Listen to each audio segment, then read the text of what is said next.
Hello, నేను మీ CS రావు. తెలుగు రాష్ట్రాల ఆర్థిక పరిస్థితికి ప్రస్తుతం ఉన్నటువంటి ముఖ్యమంత్రులు ఎన్నికల ముందు ఇచ్చినటువంటి హామీలకు ఏమాత్రం పొంతన లేకుండా ఉంది.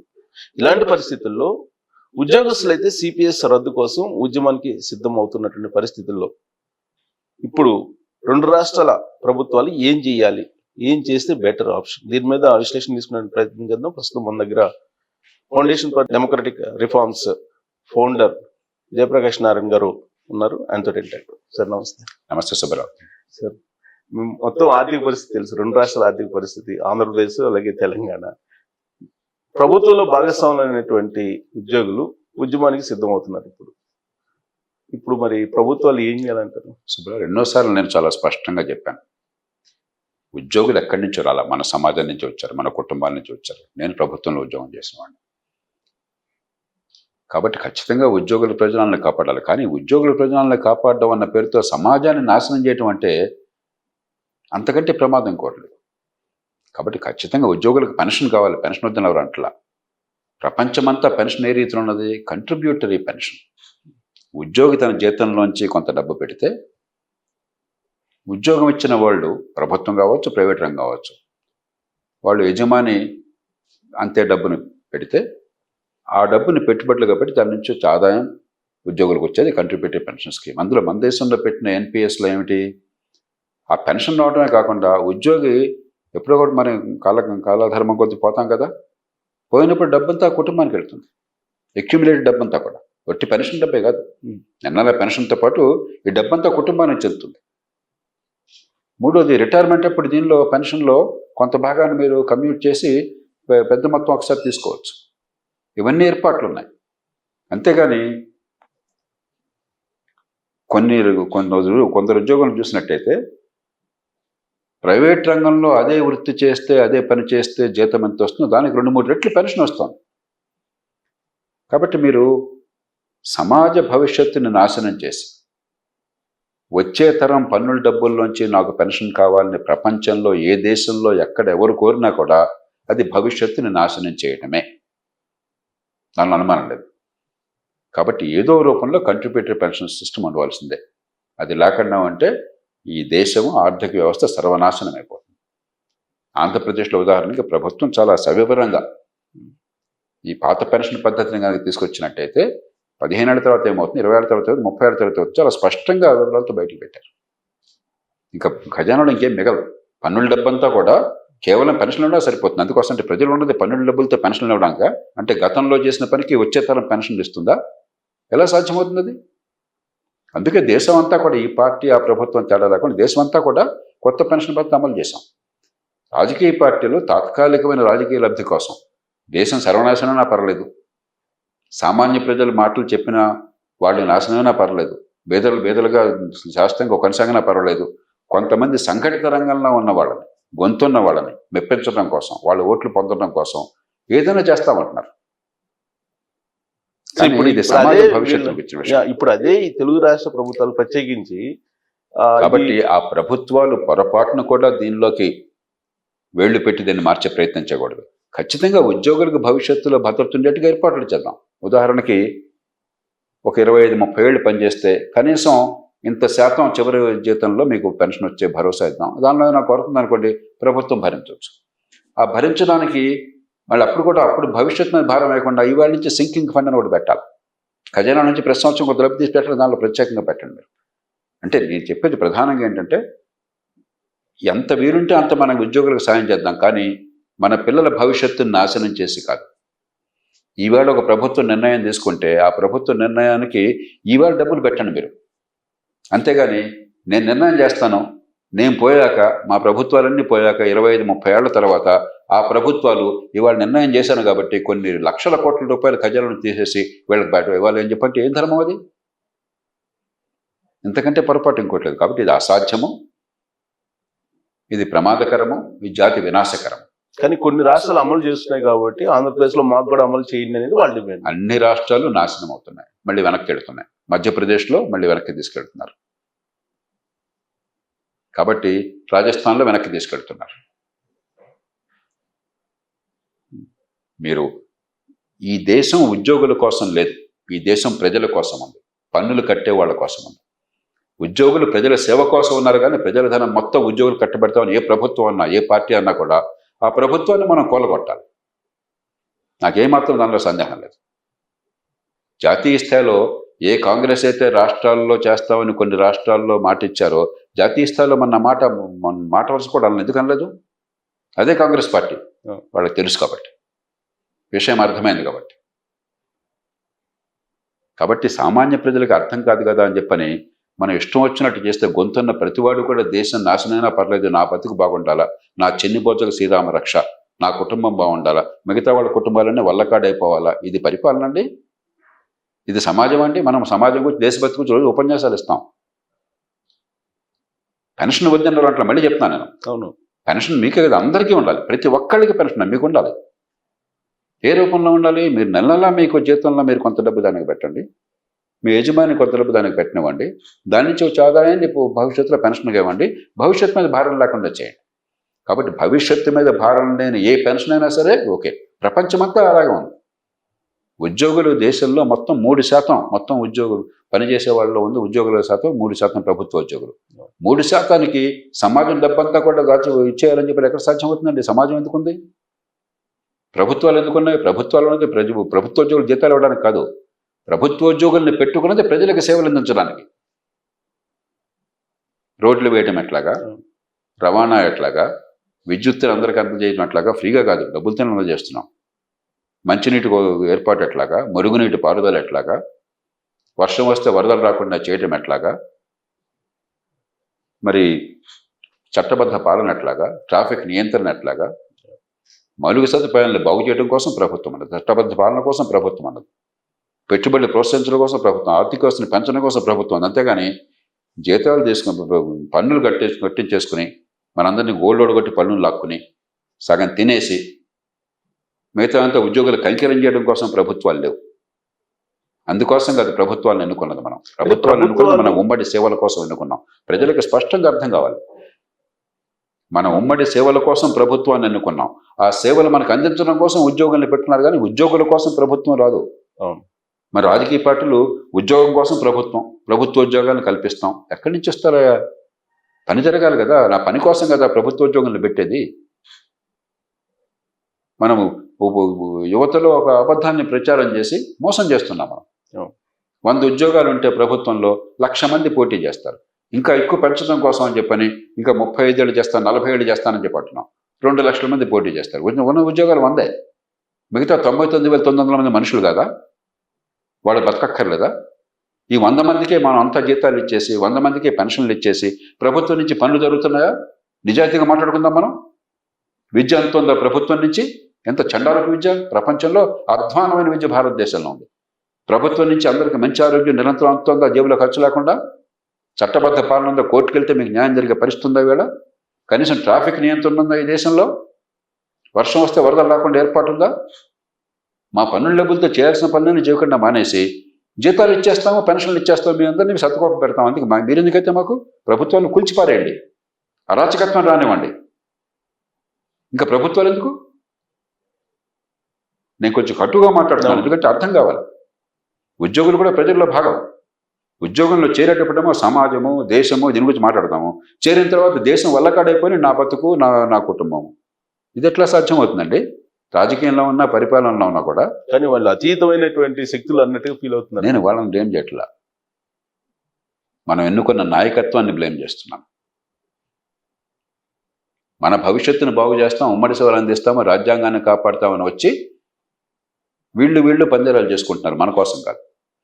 లేదా అమాయక ప్రజలకి ప్రభుత్వం అంటే అర్థం కాకుండా చేసి, దీనివల్ల జరిగే పర్యవసానం తెలియకుండా చేసి, రేపు పొద్దున మీ బతుకు నాశనం అయిపోతుంది, దేశం సొల్లకడైపోతున్న విషయం చెప్పకుండా చేస్తున్న రాజకీయ పార్టీలను నేను చెప్తున్నాను. కాబట్టి ప్రజలకు తెలుసుకోవాల్సిన బాధ్యత ఉంది. ఓటు వేసేది మీరు, పన్నులు కట్టేది మీరు.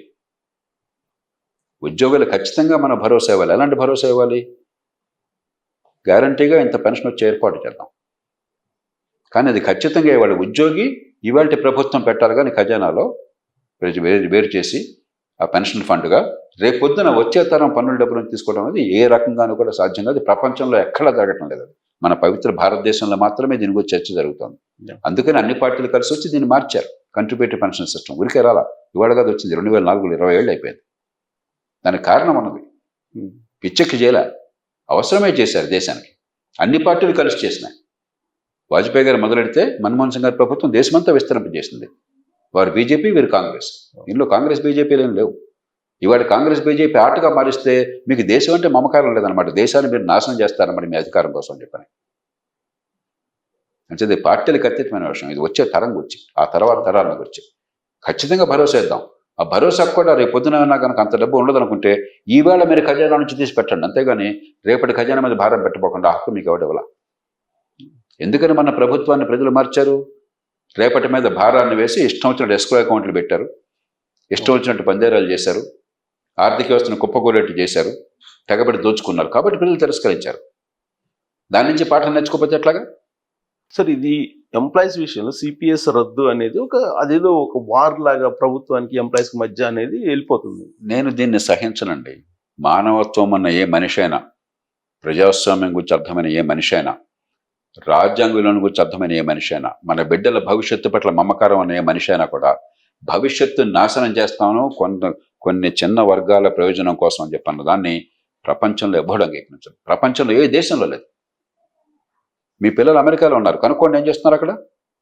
జీతం రాగానే ఎంత జీతం వచ్చినా కూడా 6.2% వెంటనే మీ దగ్గర నుంచి డబ్బు కట్టయిపోతుంది అక్కడ. అంతే డబ్బుని మీ యజమాని కూడా ఇస్తాడు, అంతటితో ఆగల. మెడికేర్ అని చెప్పి రిటైర్మెంట్ తర్వాత 2.8% మీ జీతం నుంచి వెళ్ళిపోతుంది. అది కాకుండా అదనంగా కావాలంటే మీకు రిటైర్మెంట్ ఫండ్ కోసం చెప్పని మీరు సొంతంగా పెట్టుకోవచ్చు. 401k అని చెప్పని రిటైర్మెంట్ కోసం మీరు ఫండ్ పెట్టుకోవచ్చు. ఎంత ఏం చేస్తున్నారు? భవిష్యత్తులో మీకు రిటైర్మెంట్ తర్వాత మిమ్మల్ని పోషించడం కోసం ఈవేళ ఆ డబ్బుల నుంచి పెడుతున్నారు. ఆ పిల్లల్ని అమెరికా వీసా కావాలన్నా, బ్రిటన్ వీసా కావాలన్నా మీరు దానికోసం సాష్టాంగ ప్రమాణం చేసి పంపిస్తున్నారు అక్కడికి. వాళ్ళు చేసే పనులు మనం పాటించడానికి ఏంటి దొబ్బడే? ఆ దేశాలు చాలా బాగున్నాయి, దేశాల్లో పద్ధతులు బాగోలేదా మనకి? వినాశకర పద్ధతులు బాగున్నాయా మనకి? ఏం మాట్లాడుతున్నాం మనం? ఏ దేశాన్ని తీసుకోండి ప్రపంచంలో.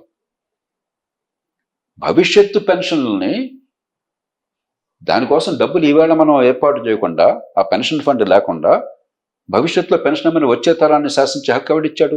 అది కూడా ఏంటి? పాపంలాగా పెరిగిపోతుంది ఆ డబ్బు. ధరల పెరుగుదలతో, ద్రవ్యోల్బణంతో పెరుగుతుంది, ఎలాగో తప్పదు. దాని తగ్గట్టుగా పే రివిజన్ కమిషన్లో చేసినప్పుడల్లా కూడా అరే 20,000 రూపాయలతో రిటైర్ అయిన వాడు 70,000 రూపాయల పెన్షన్ ఎవరిస్తారు? ఎట్లా ఇస్తారు? ఎక్కడి నుంచి ఇస్తారు? దానికి బదులు మీరు పెన్షన్ ఫండ్లో ఇప్పుడు పెట్టమని చెప్పండి. ఈ కంట్రిబ్యూటరీ పెన్షన్లో వచ్చే డబ్బులు చాలదు అనుకుంటే భరోసా ఇచ్చే ఏర్పాటు చేయమనండి. దానికోసం కూడా డబ్బులు ఇప్పుడు పెట్టమనండి. రిటైర్మెంట్ ఏజ్ పెంచండి, కనీసం పెన్షన్ భారం తగ్గుతుంది. అంతేగాని అవ్వ కావాలి, బొవ్వ కావాలి, దేశమంతా నాశనమైనా కూడా నేను మాత్రం నా కడుపు నిండాలి, నా కుటుంబం బాగుండాలని చెప్పంటే అది ఎవరికి ధర్మం కాదు. సో సెంట్రల్ గవర్నమెంట్ దీన్ని వ్యతిరేకించారు, కానీ రాష్ట్ర ప్రభుత్వాలు అమలు చేసేటువంటి సిస్టమ్ అంటే బాధ్యత వీళ్ళు తీసుకోవాలా? ఇప్పుడు జాతీయ స్థాయిలో రాష్ట్రంలో ఏం చేసుకుంటారో మీ ఇష్టం, కానీ ఏ రకంగా రేపొద్దున మీకు ఇరుకున పడుతుంది? ఖచ్చితంగా ఈ దేశ భవిష్యత్తుని కాపాడాలంటే ప్రభుత్వాలు ఇష్టం వచ్చినట్టు అప్పులు చేసి పప్పు కూడి తినకుండా ఈ దేశంలో ఈవేళ రోజువారీ మీరు పెట్టే ఖర్చు, జీతాలు కావచ్చు, పెన్షన్లు కావచ్చు, తాత్కాలికమైన సంక్షేమం కావచ్చు, ఇతరమైన పాలనా ఖర్చులు కావచ్చు, ఇతర సబ్సిడీలు కావచ్చు, ఈ మొత్తం మీరు ఎంతా నేర్చుకోండి, కానీ మీ ఆదాయం లోపల ఇచ్చుకోండి. FRBM రూల్స్ అదే అది అది అది అది అది వస్తుంది, ఖచ్చితంగా రావాలి. అప్పుడేమవుతుందంటే ఇక దాని లోపల మీరు ఏం చేస్తారో మీ రాష్ట్రం ఇష్టం, ఢిల్లీ ప్రమేయం ఉండదు. కానీ మాకు పూర్తి హక్కులు ఉన్నాయి, సార్వభౌమత్వం ఉందని చెప్పంటే దేశాన్ని నాశనం చేసే హక్కు మీకు ఎవడెవలా.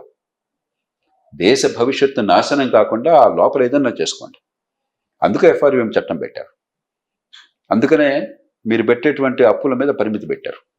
ఎందుకని జగన్ ప్రభుత్వం అప్రతిష్ట పాలైంది? ఇష్టం వచ్చినట్టు ఏడాపెడ్డ అప్పులు చేసి తాత్కాలికమైన ఖర్చులు పెట్టేసి ఆ పైన ఎస్క్రో అకౌంట్లు పెట్టి ప్రభుత్వ ఆస్తులు తనఖా పెట్టేసరికి ప్రపంచం అంతా కూడా నగుబాటు అయిపోయింది. దాన్ని బాధ్యత జాతీయ స్థాయిలో ప్రభుత్వానికి, రాజ్యాంగబద్ధంగా ఆ బాధ్యత వాళ్ళది. కాబట్టి ఖచ్చితంగా రాజ్యాంగబద్ధంగా ఏ పార్టీ ప్రభుత్వం ఉన్నా కూడా దానికి కొన్ని ఏర్పాట్లు చేయాలి. ఇప్పటికే కొన్ని ఏర్పాట్లు, మరికొన్ని ఏర్పాట్లు జరగాలి.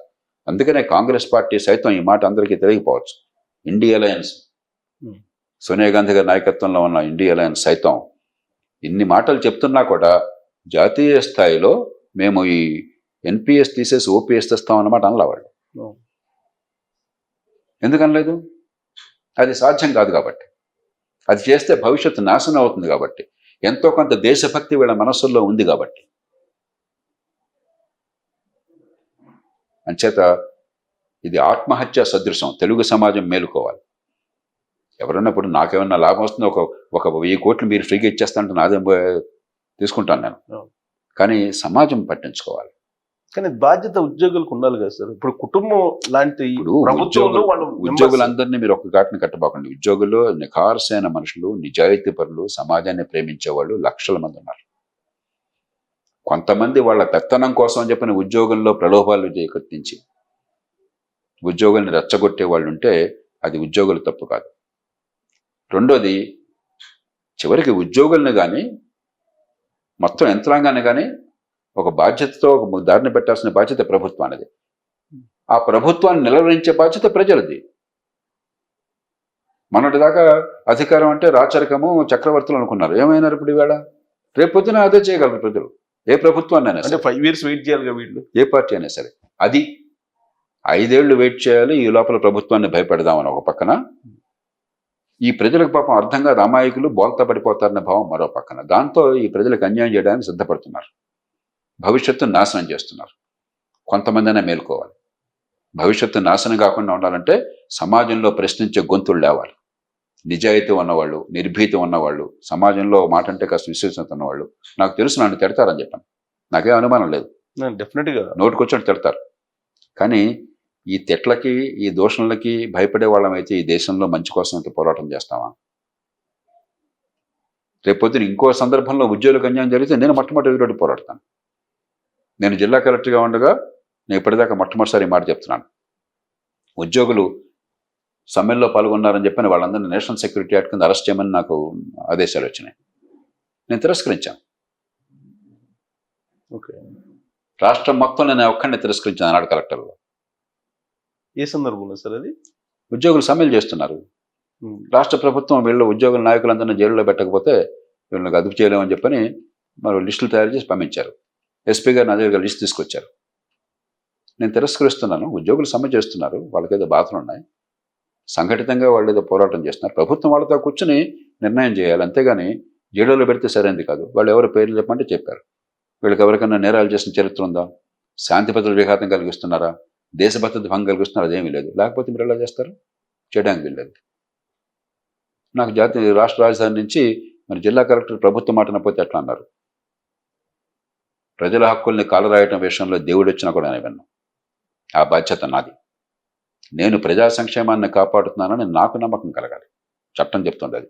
మీరు కావాలంటే మీరు చేసుకోండి. మీకు ప్రత్యక్షంగా అరెస్ట్ చేసే అధికారం మీకున్నది, నా దగ్గర రావక్కర్లా. మీరు చేసుకోండి, నేను మాత్రం నా చేత సంతకం పెట్టనని చెప్పంటే ఆపేశారు. కాబట్టి ఐఏఎస్కి అంత పవర్స్ ఉన్నాయి కదా సార్. అంటే ఆ సందర్భాన్ని బట్టి ఆ చట్టంలో ఉన్నాయి.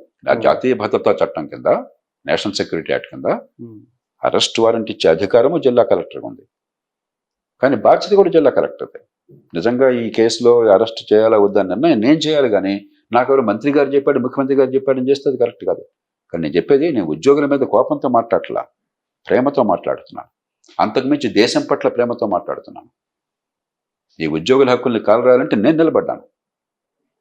ఏ అధికారి నిలబడిన కాలం నిలబడ్డాను.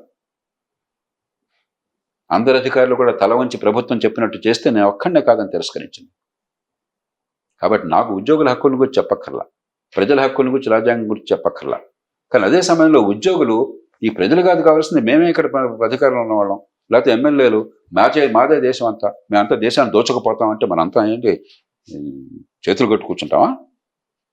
ఈ దేశంలో ప్రజలది సార్వభౌమత్వం. ఈ దేశం అనేది ఈ దేశ ప్రజల కోసం. ఈ ప్రభుత్వాలను ఈ ప్రజల కోసం, ప్రజల ఉమ్మడి అవసరాల కోసం. ఈ ప్రభుత్వాలను పోషిస్తోంది ప్రజల పన్నులు. ఈ ప్రభుత్వం నిలబెడుతోంది ప్రజల ఓటు. అంతేగాని మీరెవరో స్వయంభులు కాదు, మీరు దేవుళ్ళు కాదు. కొంచెం అహంకారం తగ్గించుకుని వినమ్రంగా ఉంటే మంచిది. ప్రభుత్వంలో ఉన్న వాళ్ళు ఉద్యోగులు కావచ్చు, ఎన్నికైన వాళ్ళు కావచ్చు. జూలై 9వ తారీఖున గతంలో చేసినటువంటి జిపిఎస్ ఏదైతే ఉందో దానికి ఉత్తర్వులు ఇచ్చారు, అఫీషియల్ గెజిట్ ఇచ్చారు. దాని మీద వీళ్ళు రివోల్ట్ అవుతున్నారు. ఇవన్నీ ఉంటాయి. ఇప్పుడు మనకు విజ్ఞత గల ప్రభుత్వం అన్నది. చంద్రబాబు నాయుడు గారు సమర్థులైనటువంటి నాయకుడు, అనుభవం ఉన్న నాయకుడు. అంతకుముందు ప్రభుత్వం ఎన్ని తప్పులు చేసినా, చాలా విషయాలు తప్పులు చేసినా, కానీ ఈ విషయంలో మాత్రం బాధ్యతతో వ్యవహరించింది, భవిష్యత్తును కాపాడాలని చెప్పని. కాబట్టి ఓ ప్రభుత్వం మారితే ప్రభుత్వ విధానాలన్నీ తిరగక్కర్లా. తప్పు చేస్తే, ప్రజా సంక్షేమాన్ని దెబ్బతింటే దాన్ని తిరగతోడదాం, ప్రజా సంక్షేమాన్ని కాపాడితే దాన్ని కొనసాగిద్దాం. మనం గతంలో ఎందుకని అమరావతిని రద్దు చేసి పారేసి రాజధాని వద్దని చెప్పంటే మనం కాపాడడం, నేను తొగ్గలక్క నిందించాను. ఎందుకని? మంచి చేసిన ప్రతిదాన్ని ఆపేయడం కాదు ప్రభుత్వం లక్ష్యం, కొత్త ఎన్నికలు వచ్చినాయని చెప్పని. అలాగే గత ప్రభుత్వంలో చంద్రబాబు నాయుడు గారి ప్రభుత్వం ఎట్లాగైతే ఒకప్పుడు హైటెక్ సిటీ చేశారు, రాజశేఖర రెడ్డి గారు దాన్ని కొనసాగించారు. రాజకీయంగా మీరు అనుకోండి, కానీ ఆయన చేశాడు కాబట్టి నాశనం చేయాల. తర్వాత కేసీఆర్ గారు వచ్చారు, మరింత కొనసాగించి హైదరాబాద్ ప్రతిష్టను పెంచారు, ఉపాధి కల్పన పెంచారు, సంపద పెంచారు. మనందరూ కూడా సంతోషం అన్నాం. కాబట్టి ప్రభుత్వాలు చేసిన మంచిని కొనసాగించండి, చెడుని ఆపండి. అది వైకాపా ప్రభుత్వం కావచ్చు, టీడీపీ ప్రభుత్వం కావచ్చు, కాంగ్రెస్ కావచ్చు, బీజేపీ కావచ్చు. మీరెవరో కూడా శాశ్వత హక్కుదారులు కాదు, మీరు స్వయంభూలు కాదు, మీరు దైవాంశ సంభూతులు కాదు, మీరు దేవుళ్ళు కాదు. ప్రజలు మీకు బాధ్యతను అప్పచెప్పారు, బాధ్యతను నిర్వర్తిస్తారు. ఆ సంగతి రాష్ట్ర ప్రభుత్వానికి పూర్తిగా తెలుసు. చంద్రబాబు నాయుడు గారికి మొట్టమొదటి నుంచి కూడా ఆర్థిక వ్యవస్థను పెంచడము, పేదరికాన్ని తొలగించడము, ఆదాయాలు పెంచడం, ఆయనకున్న ప్రతిష్ట ఈ దేశంలో ఇంకెవరికి లేదు. కాబట్టి ఆ విజ్ఞత ఉంది. కానీ ఇది పూర్తిగా భారాన్ని ముఖ్యమంత్రి మీద, ప్రభుత్వం మీద కాకుండా మనందరం గొంతునెత్తాలి. ఇది ప్రభుత్వానికి ఉద్యోగులకు మధ్య పోరాటం కాదు, ఇది రాష్ట్ర ప్రజల భవిష్యత్తుకి ఉద్యోగులకి మధ్య పోరాటం, ఉద్యోగుల ఆకాంక్షలకి. ప్రభుత్వం మీద బాధ్యత పెట్టేస్తే ప్రభుత్వాలు ఈ ఒత్తిడి తట్టుకోలేవు. నేను ఎందుకు గొంతు ఊపుతున్నాను ఇంత గట్టిగా? రాష్ట్ర ప్రజల భవిష్యత్తుకి ఉద్యోగుల స్వప్రయోజనాలకి మధ్య పోరాటం. ఉద్యోగుల స్వప్రయోజనాలు ప్రజల భవిష్యత్తును బలిపెట్టుకున్నామంటే మనం పూర్తిగా ఒప్పుకుందాం. ప్రజల భవిష్యత్తును బలిపెట్టినా కూడా నా కోసం సొంతంగా చేయని చెప్పంటే మనం ఖచ్చితంగా తిరస్కరిద్దాం. దానిలో ఏమాత్రం అనుమానం ఆస్కారం లేదు. కాబట్టి నేను నిర్ద్వంద్వంగా, నిష్కర్షగా చెప్తున్నాను, ఈ విషయంలో ప్రజలు రాజీ పడే పరిస్థితి లేదు, రాజీ పడకూడదు. ఈ పార్టీ ఆ పార్టీ అనవసరం. ఇవాళ ప్రభుత్వం మారింది అని చెప్పని వంక పెట్టుకుని పాత వాళ్ళని నిందించి వాళ్ళు చేసిన పెద్దాన్ని తిరగదోడాలని చెప్పంటే మాత్రం అది చాలా ప్రమాదకరం. ఓకే సార్, ఇప్పుడు యాక్చువల్గా చంద్రబాబు నాయుడు గారు సిపిఎస్ రద్దు హామీ ఇవ్వలేదు ఎలక్షన్ టైంలో. ఆయన ఇవ్వలేదు, ఎవరు ఇచ్చే అవకాశం కూడా ఉండకపోవచ్చు, అసాధ్యం. కానీ ఇప్పుడు ఉన్నది అలయన్స్ ప్రభుత్వం. అక్కడ ఈ అలయన్స్ ప్రభుత్వంలో బీజేపీ నుంచో ప్రజలు తీసుకొస్తారు. సుబ్బారావు, ఆర్థిక విషయాల్లో అలయన్స్ లేదు. మీరే దేవుడు వచ్చినా కూడా ఆర్థిక పరిస్థితి పిండి కొద్దీ రొట్టె, మీకున్న వనరులు ఇవి, మీరే నోట్లు గుద్దేసే శక్తి మీకు లేదు. డబ్బు చెట్లలోంచి రావట్లా, డబ్బులు వర్షం వానలాగా కురిపించట్లా. ఇది డబ్బు, ఇది భవిష్యత్తు. ప్రపంచం అంతా ఒక తీరున పోతోంది. అమెరికా కంటే మనం గొప్పవాళ్ళం కాదు, బ్రిటన్ కంటే గొప్పవాళ్ళం కాదు, ఫ్రాన్స్ కంటే గొప్పవాళ్ళం కాదు, జర్మనీ కంటే గొప్పవాళ్ళం కాదు, కెనడా కంటే గొప్పవాళ్ళం కాదు. వాళ్ళందరూ ఏం చేస్తున్నారు చూసి నేర్చుకోండి ఒకసారి. పెన్షన్లు ప్రపంచం అంతా ఉన్నాయి, ప్రపంచంలో పెన్షన్లు అందరికీ ఉన్నాయి. ప్రభుత్వ ఉద్యోగులు కాదు, ఈ దేశంలోని ప్రభుత్వోద్యోగులకు మాత్రమే పెన్షన్. మిగతా వాళ్ళు మనుషులు కాదా? భవన నిర్మాణం చేసే మనిషి కాదా? ప్రైవేట్ రంగంలో మీరున్నారు, పత్రికా రంగంలో పనిచేస్తున్నారు, మీరు మనిషి కాదా? అంటే 3% పెన్షన్ల కోసం జాతి భవిష్యత్తు మొత్తం నాశనం చేస్తారా? ప్రపంచం అంతా ఏం చేశారు? పనిచేసే ప్రతి ఒక్కళ్ళకి పెన్షన్ కోసం ఏర్పాట్లు చేశారు. అసలు ఉండాల్సింది వాళ్ళకి అసంఘటిత రంగం అనుకుండాలి, వీళ్ళకి ఎంతకంత ఉద్యోగ భద్రత అక్కడ అందరికీ చేశారు. చేసి దానికి ఈవేళ ఏర్పాట్లు చేశారు. మీ జీతంలోంచి కొంత పెట్టండి, యజమాని మరి కొంత పెడతారు, ఆ డబ్బులోంచి మీకు భవిష్యత్తులో పెన్షన్, ఆ డబ్బు పెరుగుతూ ఉంటుంది, దాని నుంచి పెన్షన్ వస్తుంది. దానిలో మార్పులు చేర్పులు చేసుకుందాం. ఏమండి, మీరు స్టాక్ మార్కెట్లో పెడితే రేపు పొద్దున్న డబ్బు వస్తున్నది అనుమానం లేదు. మీ ఆసక్తిని బట్టి ఎక్కడ పెట్టాలో కొన్ని ప్రొడక్ట్స్ మారుద్దాం, ఆ మార్పులు చేయొచ్చు. భవిష్యత్తు మీద భారం పడనంత వరకు, ఈవేళ మనకు అందించిన సేవల కోసం వచ్చే తరం మీద బరువు పడినంత వరకు, మన రాష్ట్ర భవిష్యత్తు, దేశ భవిష్యత్తు నాశనం కానంత వరకు ఏదైనా చేద్దాం. కానీ రాష్ట్ర భవిష్యత్తు, దేశ భవిష్యత్తు నాశనం చేస్తాం నాకు అనవసరం. నాకు ప్రస్తుతానికి పదం ఉంది, ఉద్యోగం వచ్చేదాకానే బాబాబు ఉద్యోగాలు, ఉద్యోగం వచ్చిన తర్వాత తడాఖా. ఏం తమాషాగా ఉందా ఇది? తడాఖా ఎవరి కోసం? ప్రజల సేవకులు వీళ్ళంతా కూడా. ఎమ్మెల్యే కావచ్చు, ఎంపీ కావచ్చు, మంత్రి కావచ్చు, గుమస్తా కావచ్చు, కలెక్టర్ కావచ్చు, ప్రజల సేవకులు, ప్రజల బాసులు కాదు. ఆ పని మర్చిపోయి తడాకనా ప్రభుత్వాలను వంగదీస్తాం, అంతు తెలుస్తాం, ఏమిటిది? పడగొడతాం, తెలుస్తాడు? నిలబెడతాం. ఎవడు తెలుస్తాడు? అంటే ఈ ప్రజలందరూ కూడా అల్లటప్ అనుకున్నారా? ఈ దేశంలో ఉన్న కోట్లాది మంది గుండెలు లేవా? మనుషులు కాదా? వాళ్ళు పనులు కట్టలేదా? కష్టపడలేదా? కుటుంబాలను పోషించుకోవట్లేదా? కొంతమంది మాత్రం మనుషులా? దిగొచ్చారా మీరంతా ఎక్కడి నుంచానా? అసలు ఏం భాష అది? ఏం ఆలోచన అది? ఎంత వికృతంగా ఉంది ఆలోచించే మనిషికి. మీ పిల్లలకి చెప్పండి మీరు. యువతరంలోనే మీ పిల్లలకు అర్థమయ్యేట్టు చెప్పండి. చీ కొడతారు ఏమాత్రం ఆదర్శభావం వాళ్ళలో ఉన్నా కూడా. కాబట్టి దీన్ని ఆషామాషకి తీసుకోవాలి. అవును, సీరియస్ ఇష్యూ. సరే, సంఘటితంగా ఉన్నట్టు ఈ జాతికి జీవన్మరణ సమస్య. నాలాంటి వాళ్ళం ప్రాణమొడ్డి పోరాడతాము ఈ విషయంలో. ఇక అంతకంటే ఎక్కువ మాట్లాడలేదు. సో చాలా సందర్భాల్లో వాళ్ళు ఏంటంటే మా వల్లనే ప్రభుత్వాలు వస్తున్నాయి అనే ఒక మైండ్ గేమ్ ఆడుతుంది. నాకు అనవసరం అండి. అసలు మీ వల్లే ప్రభుత్వాలు వస్తే అంతకంటే దుర్మార్గమైన ప్రజాస్వామ్యం మరొకట్లేదు.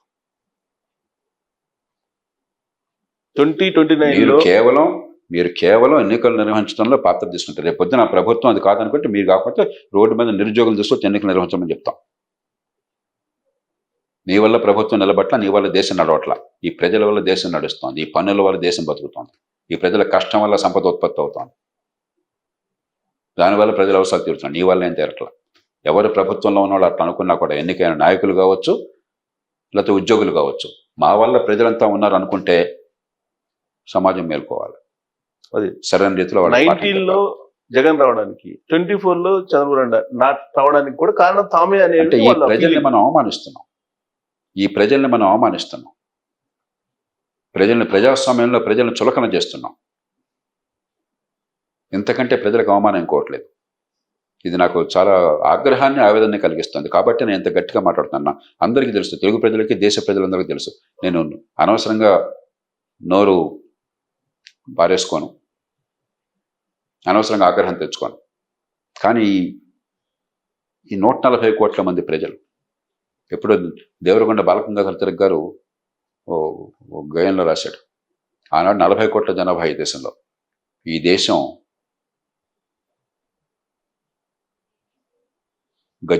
గజానికో గాంధారి కొడుకున్న విచిత్ర సౌధం. గాంధారి కొడుకు అంటే దుర్యోధనుడు. గజానికో గాంధారి కొడుకున్న విచిత్ర సౌధం. ఈ దేశం 40 కోట్ల మంది ఆనాటి జనాభా, నిజమైన ప్రాణమున్న మనుషులు. ఇవాళ 140 కోట్ల మంది నిజమైన ప్రాణం ఉన్న మనుషులు. కడుపు నిండా తిండి, గుండె నిండా ఆహార్యం, బతుకు పొడుగునా కాస్తంత స్వతంత్రం ఉంటేనే చాలనుకున్న నిర్భాగ్యులు కోటాను కోట్లుగా ఉన్న దేశం. ఇది వాళ్ళ దేశం. ఈ సామాన్య ప్రజల దేశం. వాళ్ళ పన్నులతో బతుకుతోంది, వాళ్ళ క్షమతో బతుకుతోంది. మన దుశ్చర్యలకి, మన అవినీతికి, మన అసమర్థతకి, మన అలసత్వానికి ప్రజలు ఎదురు తిరిగితే ఒక్క నిమిషం ఎవరు నిలబడ్డారు? ఈ ప్రజల క్షమ వల్ల బతుకుతున్నారు ఈ ప్రభుత్వాల్లో ఉన్నవాళ్ళు. ఆ ప్రజలను అవమానించి మేము ప్రభుత్వాన్ని తీసుకొస్తాం, మేము ప్రభుత్వాన్ని దింపేస్తాం, మీరు అల్లటప్ప అంటే ఈ ప్రజలంతా అంత తక్కువగా చులకనగా అనిపిస్తున్నారు ప్రజాస్వామ్యంలో? రాజ్యాంగం అంత చిత్తుకాయతలు అనిపిస్తుందా మీకు?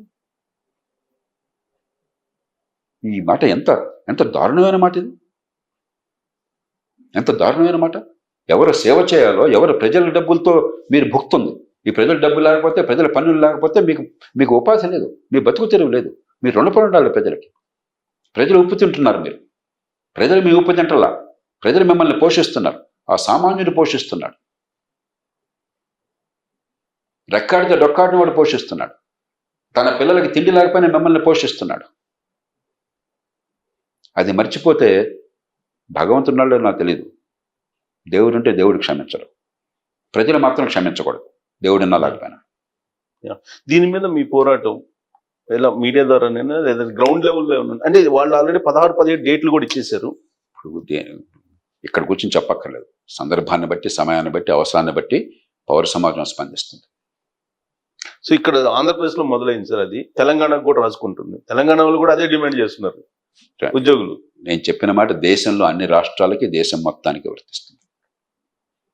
ఇంకోటి, పిఆర్సీ అనేది ఖచ్చితంగా ఇవ్వాలి అనేది ఏమైనా ఉందా సార్ రాజ్యాంగంలో? మనకి ఎవ్రీ ఇయర్ పెంచాలి అనేది. ఉత్పాదకతతో సంబంధం లేకుండా జీతాలని బారెడు పెంచేస్తున్నామండి.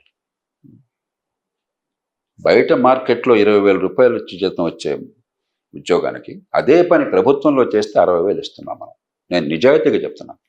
100కి 90 సందర్భాల్లో అగ్రస్థాయిలో తప్ప, అగ్రస్థాయిలో బయట చాలా ఎక్కువ జీతాలు ఉంటాయి. కానీ చాలా ఉద్యోగాల్లో ప్రభుత్వంలో 3 రెట్లు 4 రెట్లు ఇస్తున్నాం. బయట కష్టపడి పనిచేస్తున్నారు. ప్రభుత్వంలో కొందరు బ్రహ్మాండంగా చేస్తున్నారు, నిజాయితీగా చేస్తున్నారు, కష్టపడి చేస్తున్నారు. అందరూ చేస్తున్నారా?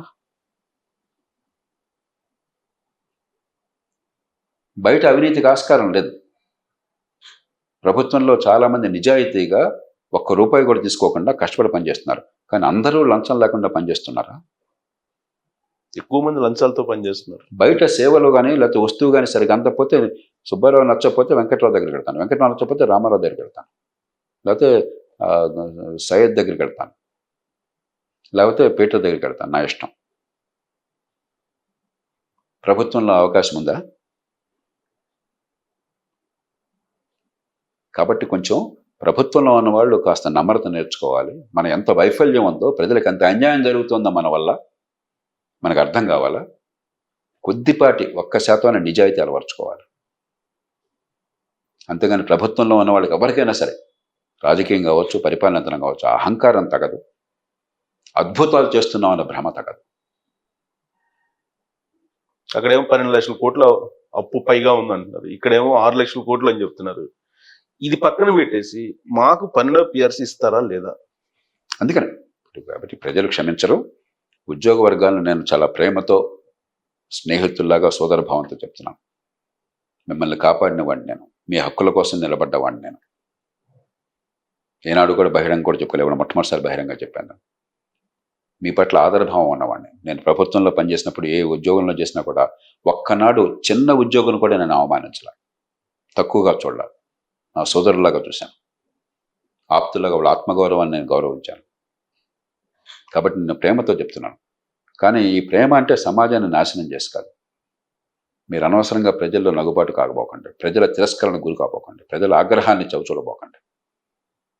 శృతి మించినట్లయితే, ప్రజల్ని తక్కువగా చేసినట్లయితే మహా సామ్రాజ్యాలే చల్లా చెదరైపోయినాయి. సమాజం మన్నన పొందండి, సమాజం ప్రేమను పొందండి.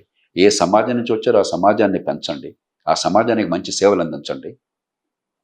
మీరు చేసిన పనికి ప్రతిఫలాన్ని పొందండి. అంతేగాని సమాజం మొత్తం దోపిడీ అయినా పర్వాలేదు, నేను మాత్రం బాగుండాలన్న కోరికకి ఎవ్వరూ కూడా, ఏ రంగంలో ఎవరున్నా సరే, దానికి తావివ్వకండి. వాళ్ళు దానికి చెప్పేటువంటి సెకండ్ యాంగిల్ ఏంటంటే, పొలిటీషియన్స్ సామాజిక పెన్షన్లు ఇస్తున్నారు, తర్వాత రైతు రుణమాఫీ చేస్తున్నారు, ఇవన్నీ చేస్తున్నారు కదా, మేము అడిగితే ఏంటి తప్పు అని అంటున్నారు. అడగనండి, అడగడం తప్పని ఎవరు అంటలా. కానీ ఇప్పుడు అందరూ వచ్చి ప్రభుత్వ ఉద్యోగాలు కావాలంటున్నారు, ఇస్తారా? ఇచ్చేయండి, అయితే గొడవ ఉంది కదా అంతాను. తెలుగునాట ఉన్నటువంటి 5.5-6 కోట్ల మందికి ప్రభుత్వ ఉద్యోగాలు ఇచ్చేయండి, అందరికి ఇచ్చేతాలు ఇవ్వండి, చూద్దాం ఎక్కడి నుంచి వస్తే. అందరు తల ₹1000 ఇవ్వండి, ఇవాళ ₹1,00,000 ₹1,000 ఇవ్వండి, మీరు కూడా దానిలో భాగం అవుతారు. చేసేయండి, గొడవలేదు, పేడ వదిలిపోతుంది. అది ఎంత హాస్యాస్పదం డిమాండ్, ఇది కూడా అంత హాస్యాస్పదం డిమాండ్. వాళ్ళు ఎంత లాజికల్ గా మాట్లాడుతున్నారు. అది లాజిక్ ఎట్లా అవుతుంది? Logic non sense. వాళ్ళు అది లాజిక్ ఎట్లా అవుతుంది? దానిలో తర్కం ఎక్కడ ఉంది? స్వార్థం ఉంది కానీ, మూర్ఖత్వం ఉంది కానీ, అజ్ఞానం ఉంది కానీ, అది లాజిక్ అనుకోకండి. మీరు లాజిక్ అనే పదాన్ని చెడగొట్టుకోకండి. అంటే మేము ట్యాక్స్లు కడుతున్నాం, మేము డైరెక్ట్ ట్యాక్స్లు, ఎవరు ట్యాక్స్ కట్టలేదు అనేది వాళ్ళు చెప్తారు. మీరు కట్టట్లేదా ట్యాక్స్? ఇండైరెక్ట్ ట్యాక్స్లు కడుతున్నాం, ట్యాక్స్ నేను కడుతున్నా, ప్రైవేట్ డైరెక్ట్ ట్యాక్స్లు మీరే కడుతున్నారా? ఎవరు చెప్తున్నారు? ఏం మాట్లాడుతున్నారు? ఇవన్నీ నాన్ సెన్స్. ఈ చెత్తంతా వదిలేసేయండి. ప్రజలకు, సామాన్య ప్రజలకు విషయం ఏంటో తెలుసు. నేను చాలా నిష్కర్షగా గుండె లోతుల్లోని చెప్పాను ఇవాళ.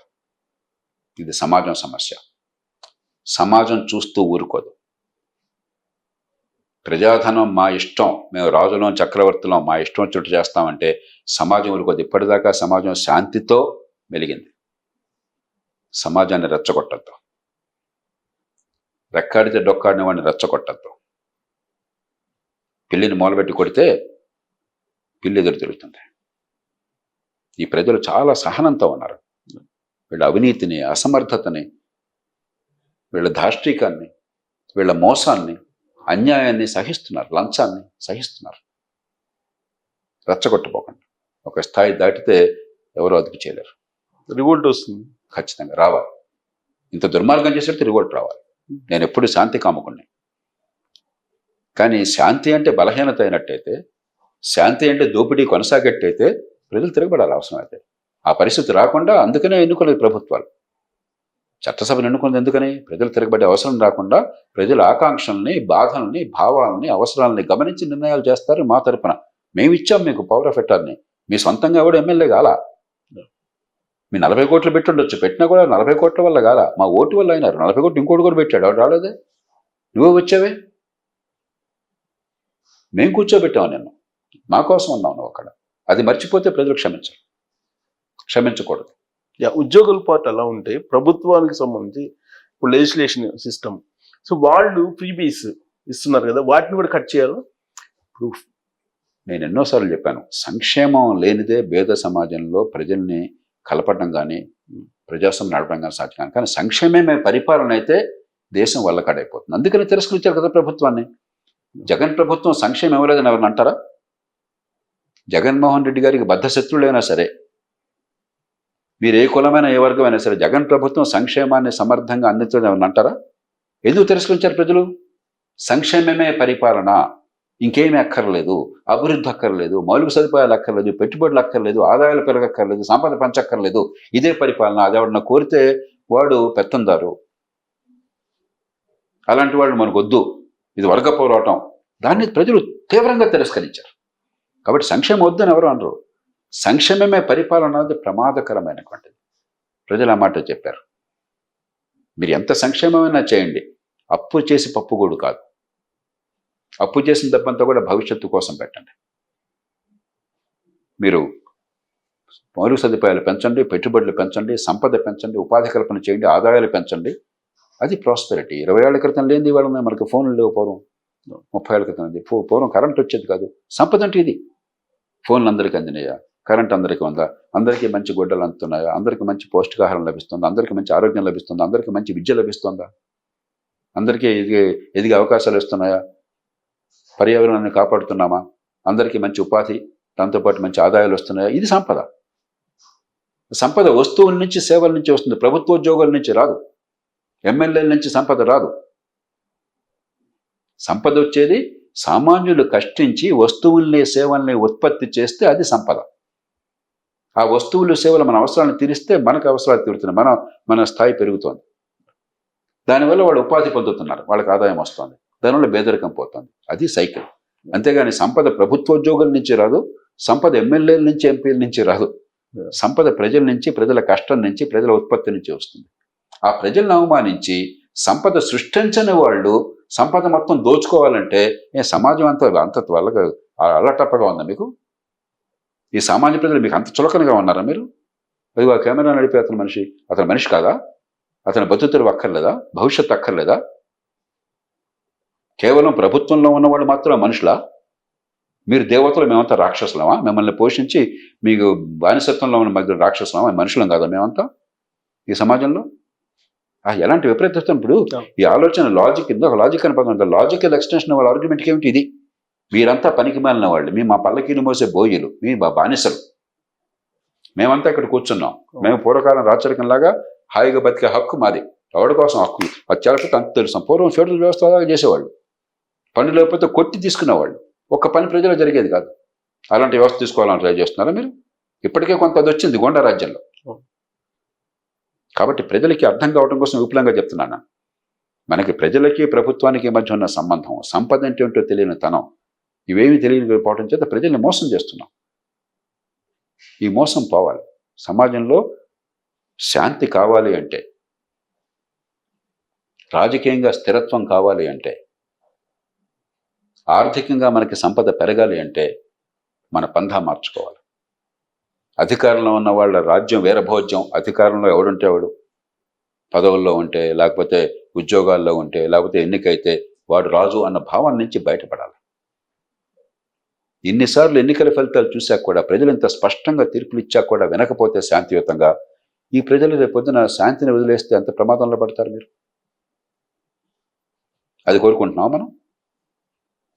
ఒక దోపిడీదారుల సమాజాన్ని తయారు చేస్తున్నాం మనం? బడితున్నాడు బరి సమాజాన్ని తయారు చేస్తున్నాం మనం?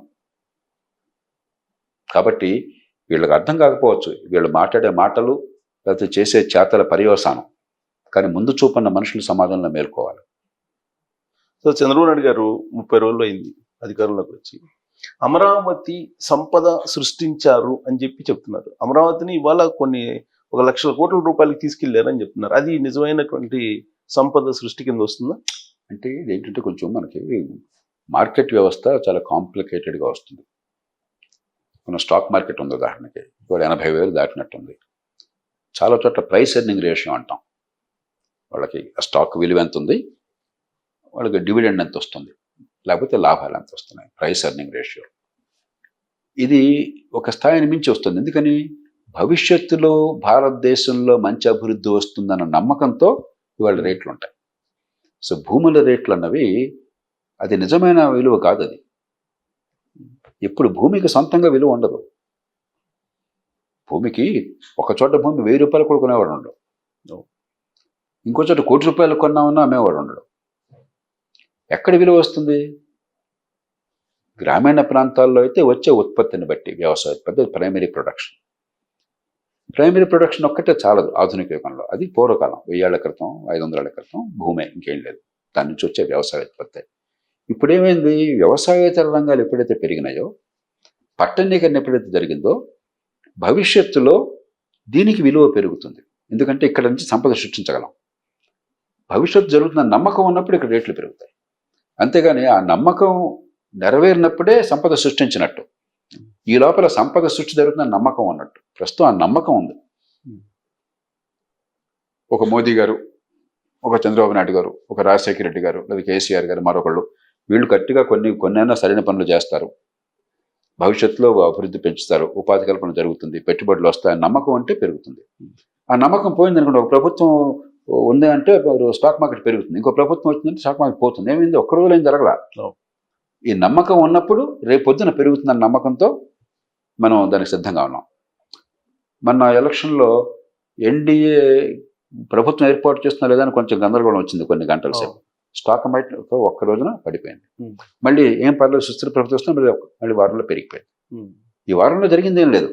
వచ్చే 5 ఏళ్లలో ఈ ప్రభుత్వం ఇలా ఉంటే ఈ మంచి మార్పులు జరుగుతాయి, మనందరికీ సంపద పెరుగుతుంది, కాబట్టి దానిలో భాగస్వాములై ఇప్పుడు ఇవాళ విలువ పెరిగింది, ల్యాండ్ పెరిగినట్టుగా దీనికి స్టాక్ మార్కెట్ పెరిగింది. అంటే అర్థం ఆ స్టాక్ ఒక్కరోజు అద్భుతం కాల.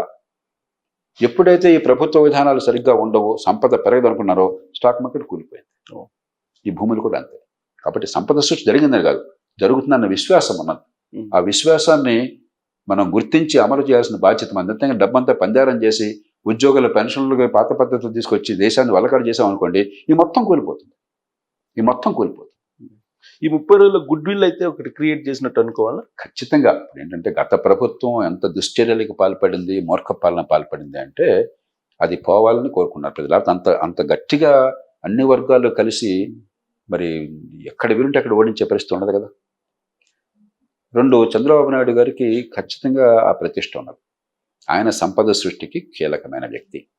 ఆయన నిరంతరం ఆర్థిక ప్రగతి, మౌలిక సదుపాయాలు, ఆర్థిక క్రమశిక్షణ, పారిశ్రామికీకరణ, టెక్నాలజీ తీసుకురావటం, ఒక మంచి మరి పోలవరం లాంటి ప్రాజెక్టులు కట్టడం, కేఆర్ మోటార్స్ లాంటి వాటిని తీసుకురావటం మనం గతంలో ఊహించామా? ఒక అంతర్జాతీయ ఆటోమొబైల్ కంపెనీ మనకి ఎక్కడ వెనకబడ్డ అనంతపురం జిల్లాలో వస్తుందని ఊహించామా?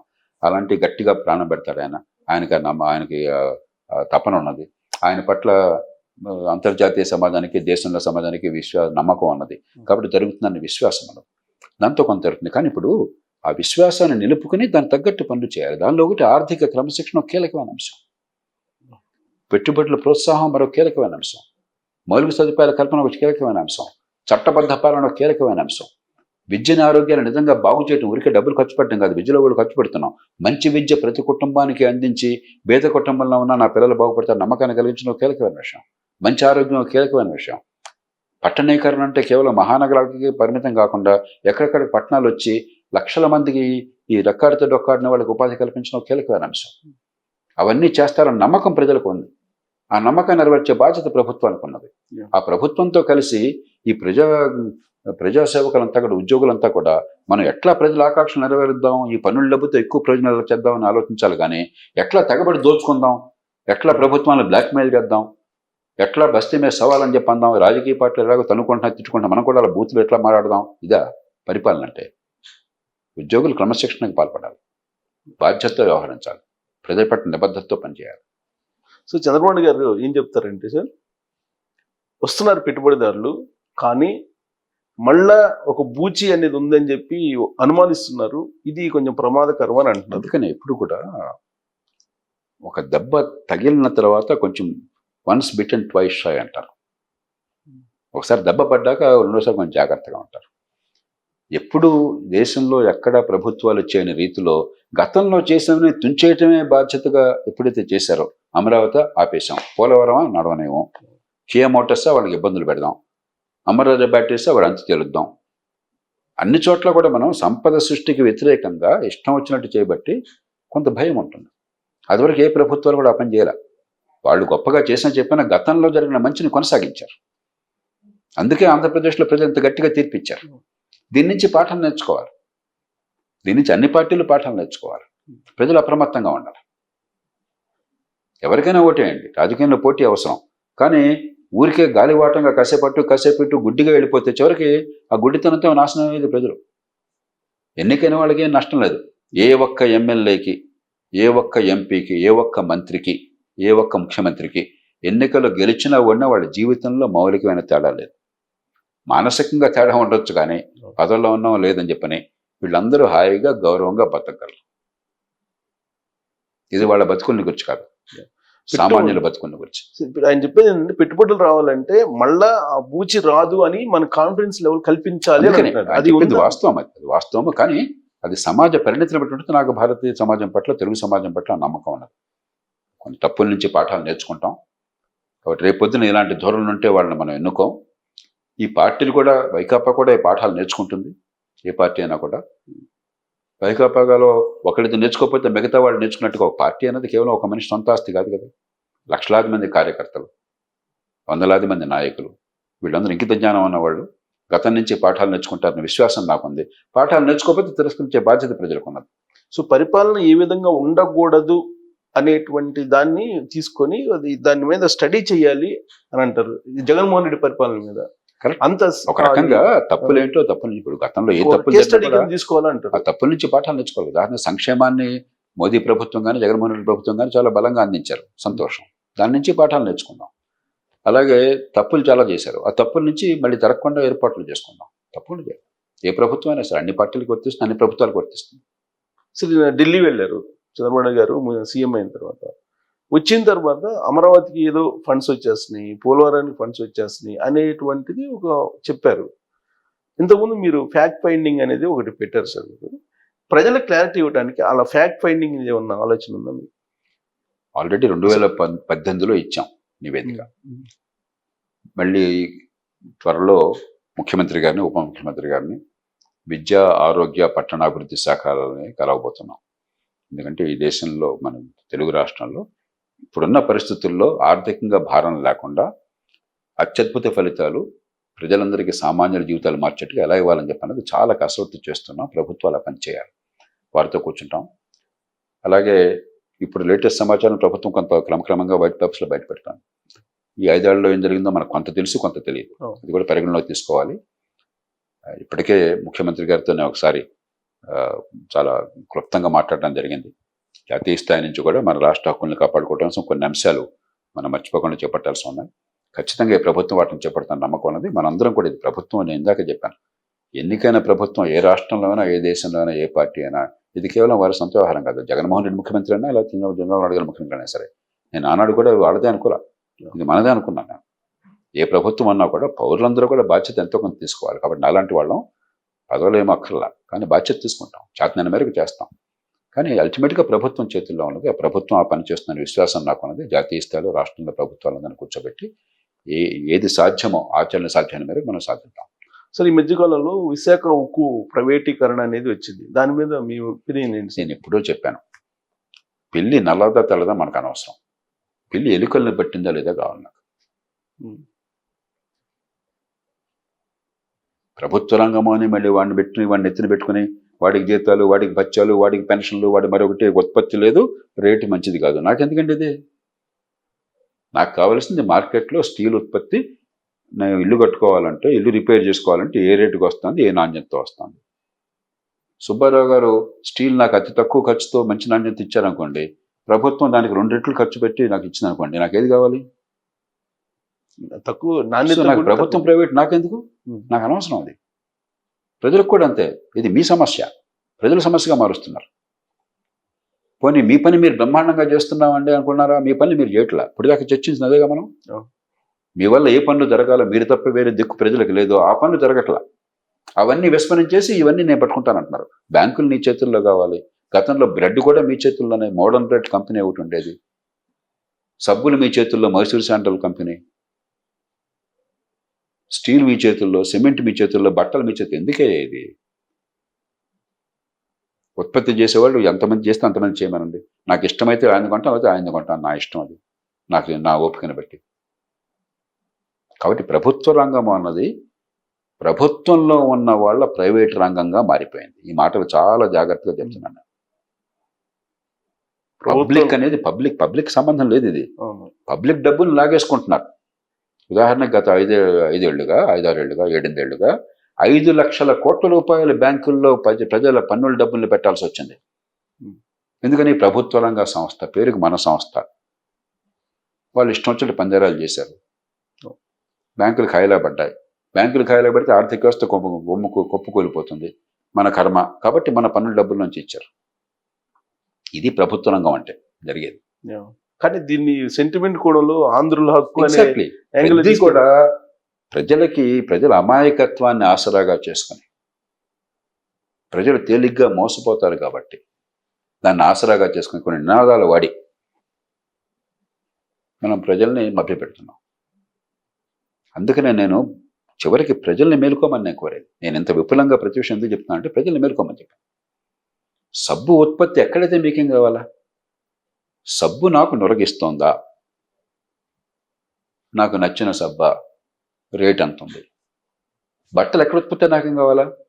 బట్టలు నాకు ఇష్టమైన బట్టలు వస్తున్నాయా? మన్నిక గల బట్టలు వస్తున్నాయా? 4 కలర్ల బట్టి నిల్వ ఉండే బట్టలు వస్తున్నాయా? మంచి రేటుకు వస్తున్నాయా? చెప్పులు ఎవడిస్తే నాకేం కావాలా? నా కాళ్ళకి సౌకర్యంగా ఉందా? నాకు నొప్పి లేకుండా ఉందా? చెప్పులు వెంటనే ఊడిపోకుండా చెడిపోకుండా బాగున్నాయా? మాకు రేటు బాగుందా? ఇంతే కదా కావాల్సింది. అది అన్నిటికీ వర్తిస్తుంది. ప్రభుత్వం ఎందుకు అనివార్యం అంటే కొన్ని అట్లా చేయలేం. న్యాయం ఉందనుకోండి, న్యాయం అందించేవాడు సుబ్బారావు గారు అందిస్తే బాగుందా, లేకపోతే వెంకటరావు అందిస్తే బాగుందా, చాయిస్ లేదు. అది గొండాల న్యాయం అవుతుంది. ఇప్పుడు ఆ పని జరుగుతుంది. ఏది ప్రభుత్వం చేయాలో ప్రభుత్వం అది చేయకపోవటం చేత గోండాల పాలు అవుతున్నాం మనం. అది కాదు పరిపాలన. ప్రభుత్వం మాత్రమే చేయగల పనులు ప్రభుత్వం చేయమనండి. మంచి విద్య అందించడం ఎట్లాగా, మంచి ఆరోగ్యం అందించడం ఎట్లాగా, జేబు మీద భారం లేకుండా, చట్టబద్ధ పాలన ఇవ్వటం ఎట్లాగా, మంచి రోడ్లు ఎట్లాగా, మంచి మరుగు సదుపాయాలు ఎట్లాగా, పర్యావరణాన్ని కాపాడడం ఎట్లాగా, ట్రాఫిక్ నియంత్రించడం ఎట్లాగా, ఇవన్నీ ప్రభుత్వం తప్ప వేరే మార్గం లేదు. అవన్నీ గోండాల పరం చేసి ఇవన్నీ నేను చేస్తానంటే ఎట్లాగా? నీ పని నువ్వు చేయి. గుర్రం పని గుర్రం చేయమనండి, గాడిద పని గాడిద చేయమనండి. అంచేత మనకి ప్రజల అమాయకత్వం మొత్తం మళ్ళీ మూలం ఇదే. ప్రజాస్వామ్యం అన్న ముసుగులో ప్రజల అమాయకత్వాన్ని ఆసరాగా చేసుకుని ఆ ప్రజల్ని దోచుకుని ప్రజలతో బాగా అనిపించుకుంటున్నాం మనం. వాళ్ళతో ఒక రకంగా అంటే మైండ్గా మాడుతున్నారు. కాబట్టి మనం నిజం, అందుకనే ఆరుద్ర గారు చెప్పాడు, నిజము తెలిసిన వాడు నిజము చెప్పనన్నాడు ప్రజకు జరుగును కీడు.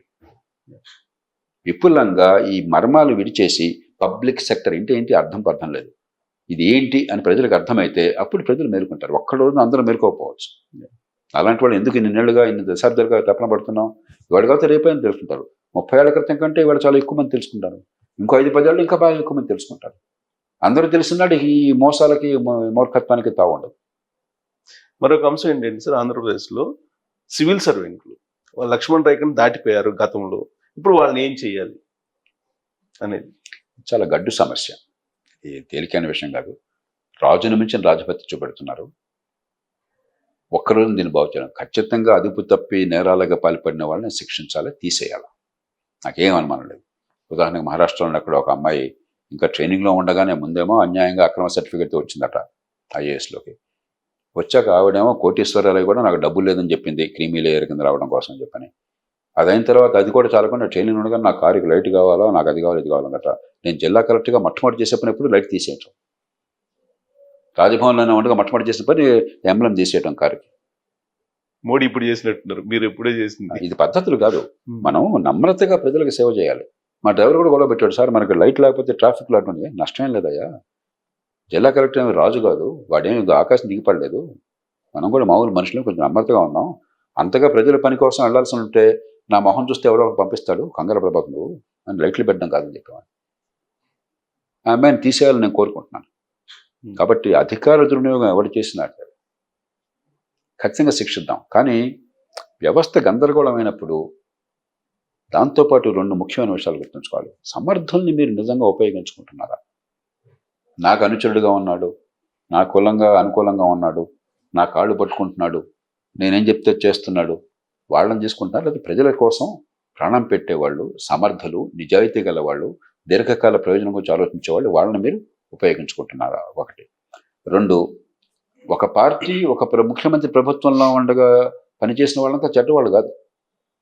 ఆ పార్టీలో బాగా పనిచేసేది కాబట్టి ఆ ప్రభుత్వంలో పనిచేసిన నా దగ్గర వద్దు, నీ దగ్గర బాగా పనిచేస్తే వాడి దగ్గర వద్దు, చివరికి మిగిలేదు ఎవరు? దద్దమ్మలు, దొంగలు మిగులుతారు. సమర్థులు ఎక్కడున్నా కూడా వాళ్ళని ఉపయోగించుకోండి. రాజగోపాలాచారి గారు గొప్ప రాజనీతిజ్ఞుడు. బహుశా మన స్వతంత్ర పోరాటంలో పాల్గొన్న యోధుల్లో అందరికంటే మేధస్సు, విజ్ఞత ఉన్నవాడు ఆయన, రాజాజీ గారు. ఆయన కాలం 50 ఏళ్ళు 100 ఏళ్ళు ముందున్నాడు కాబట్టి ఆయన గౌరవం వచ్చింది, కానీ ఆయన పెద్దగా ఉపయోగించుకోవాలి ఈ దేశం.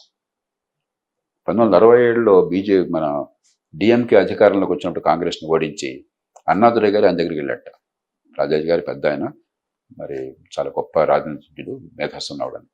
ఏమంటే కాంగ్రెస్ వాళ్ళు అధికారంలో ఉండగా అధికారులంతా కూడా వాళ్ళు చెప్పిన మాట విన్నారు, వాళ్ళు అడుగులకు మడుగులు వచ్చారు, వాళ్ళని ఏం చేయాలన్నట్ట. రాజాజీ చెప్పాట, అన్నాదురై వాళ్ళతో సమస్య లేని వాళ్ళు నీ కాళ్ళు కూడా పట్టుకుంటారు, వాడు ఎవడు అధికారం ఉంటే వాడు కాళ్ళు పట్టుకుంటాడు.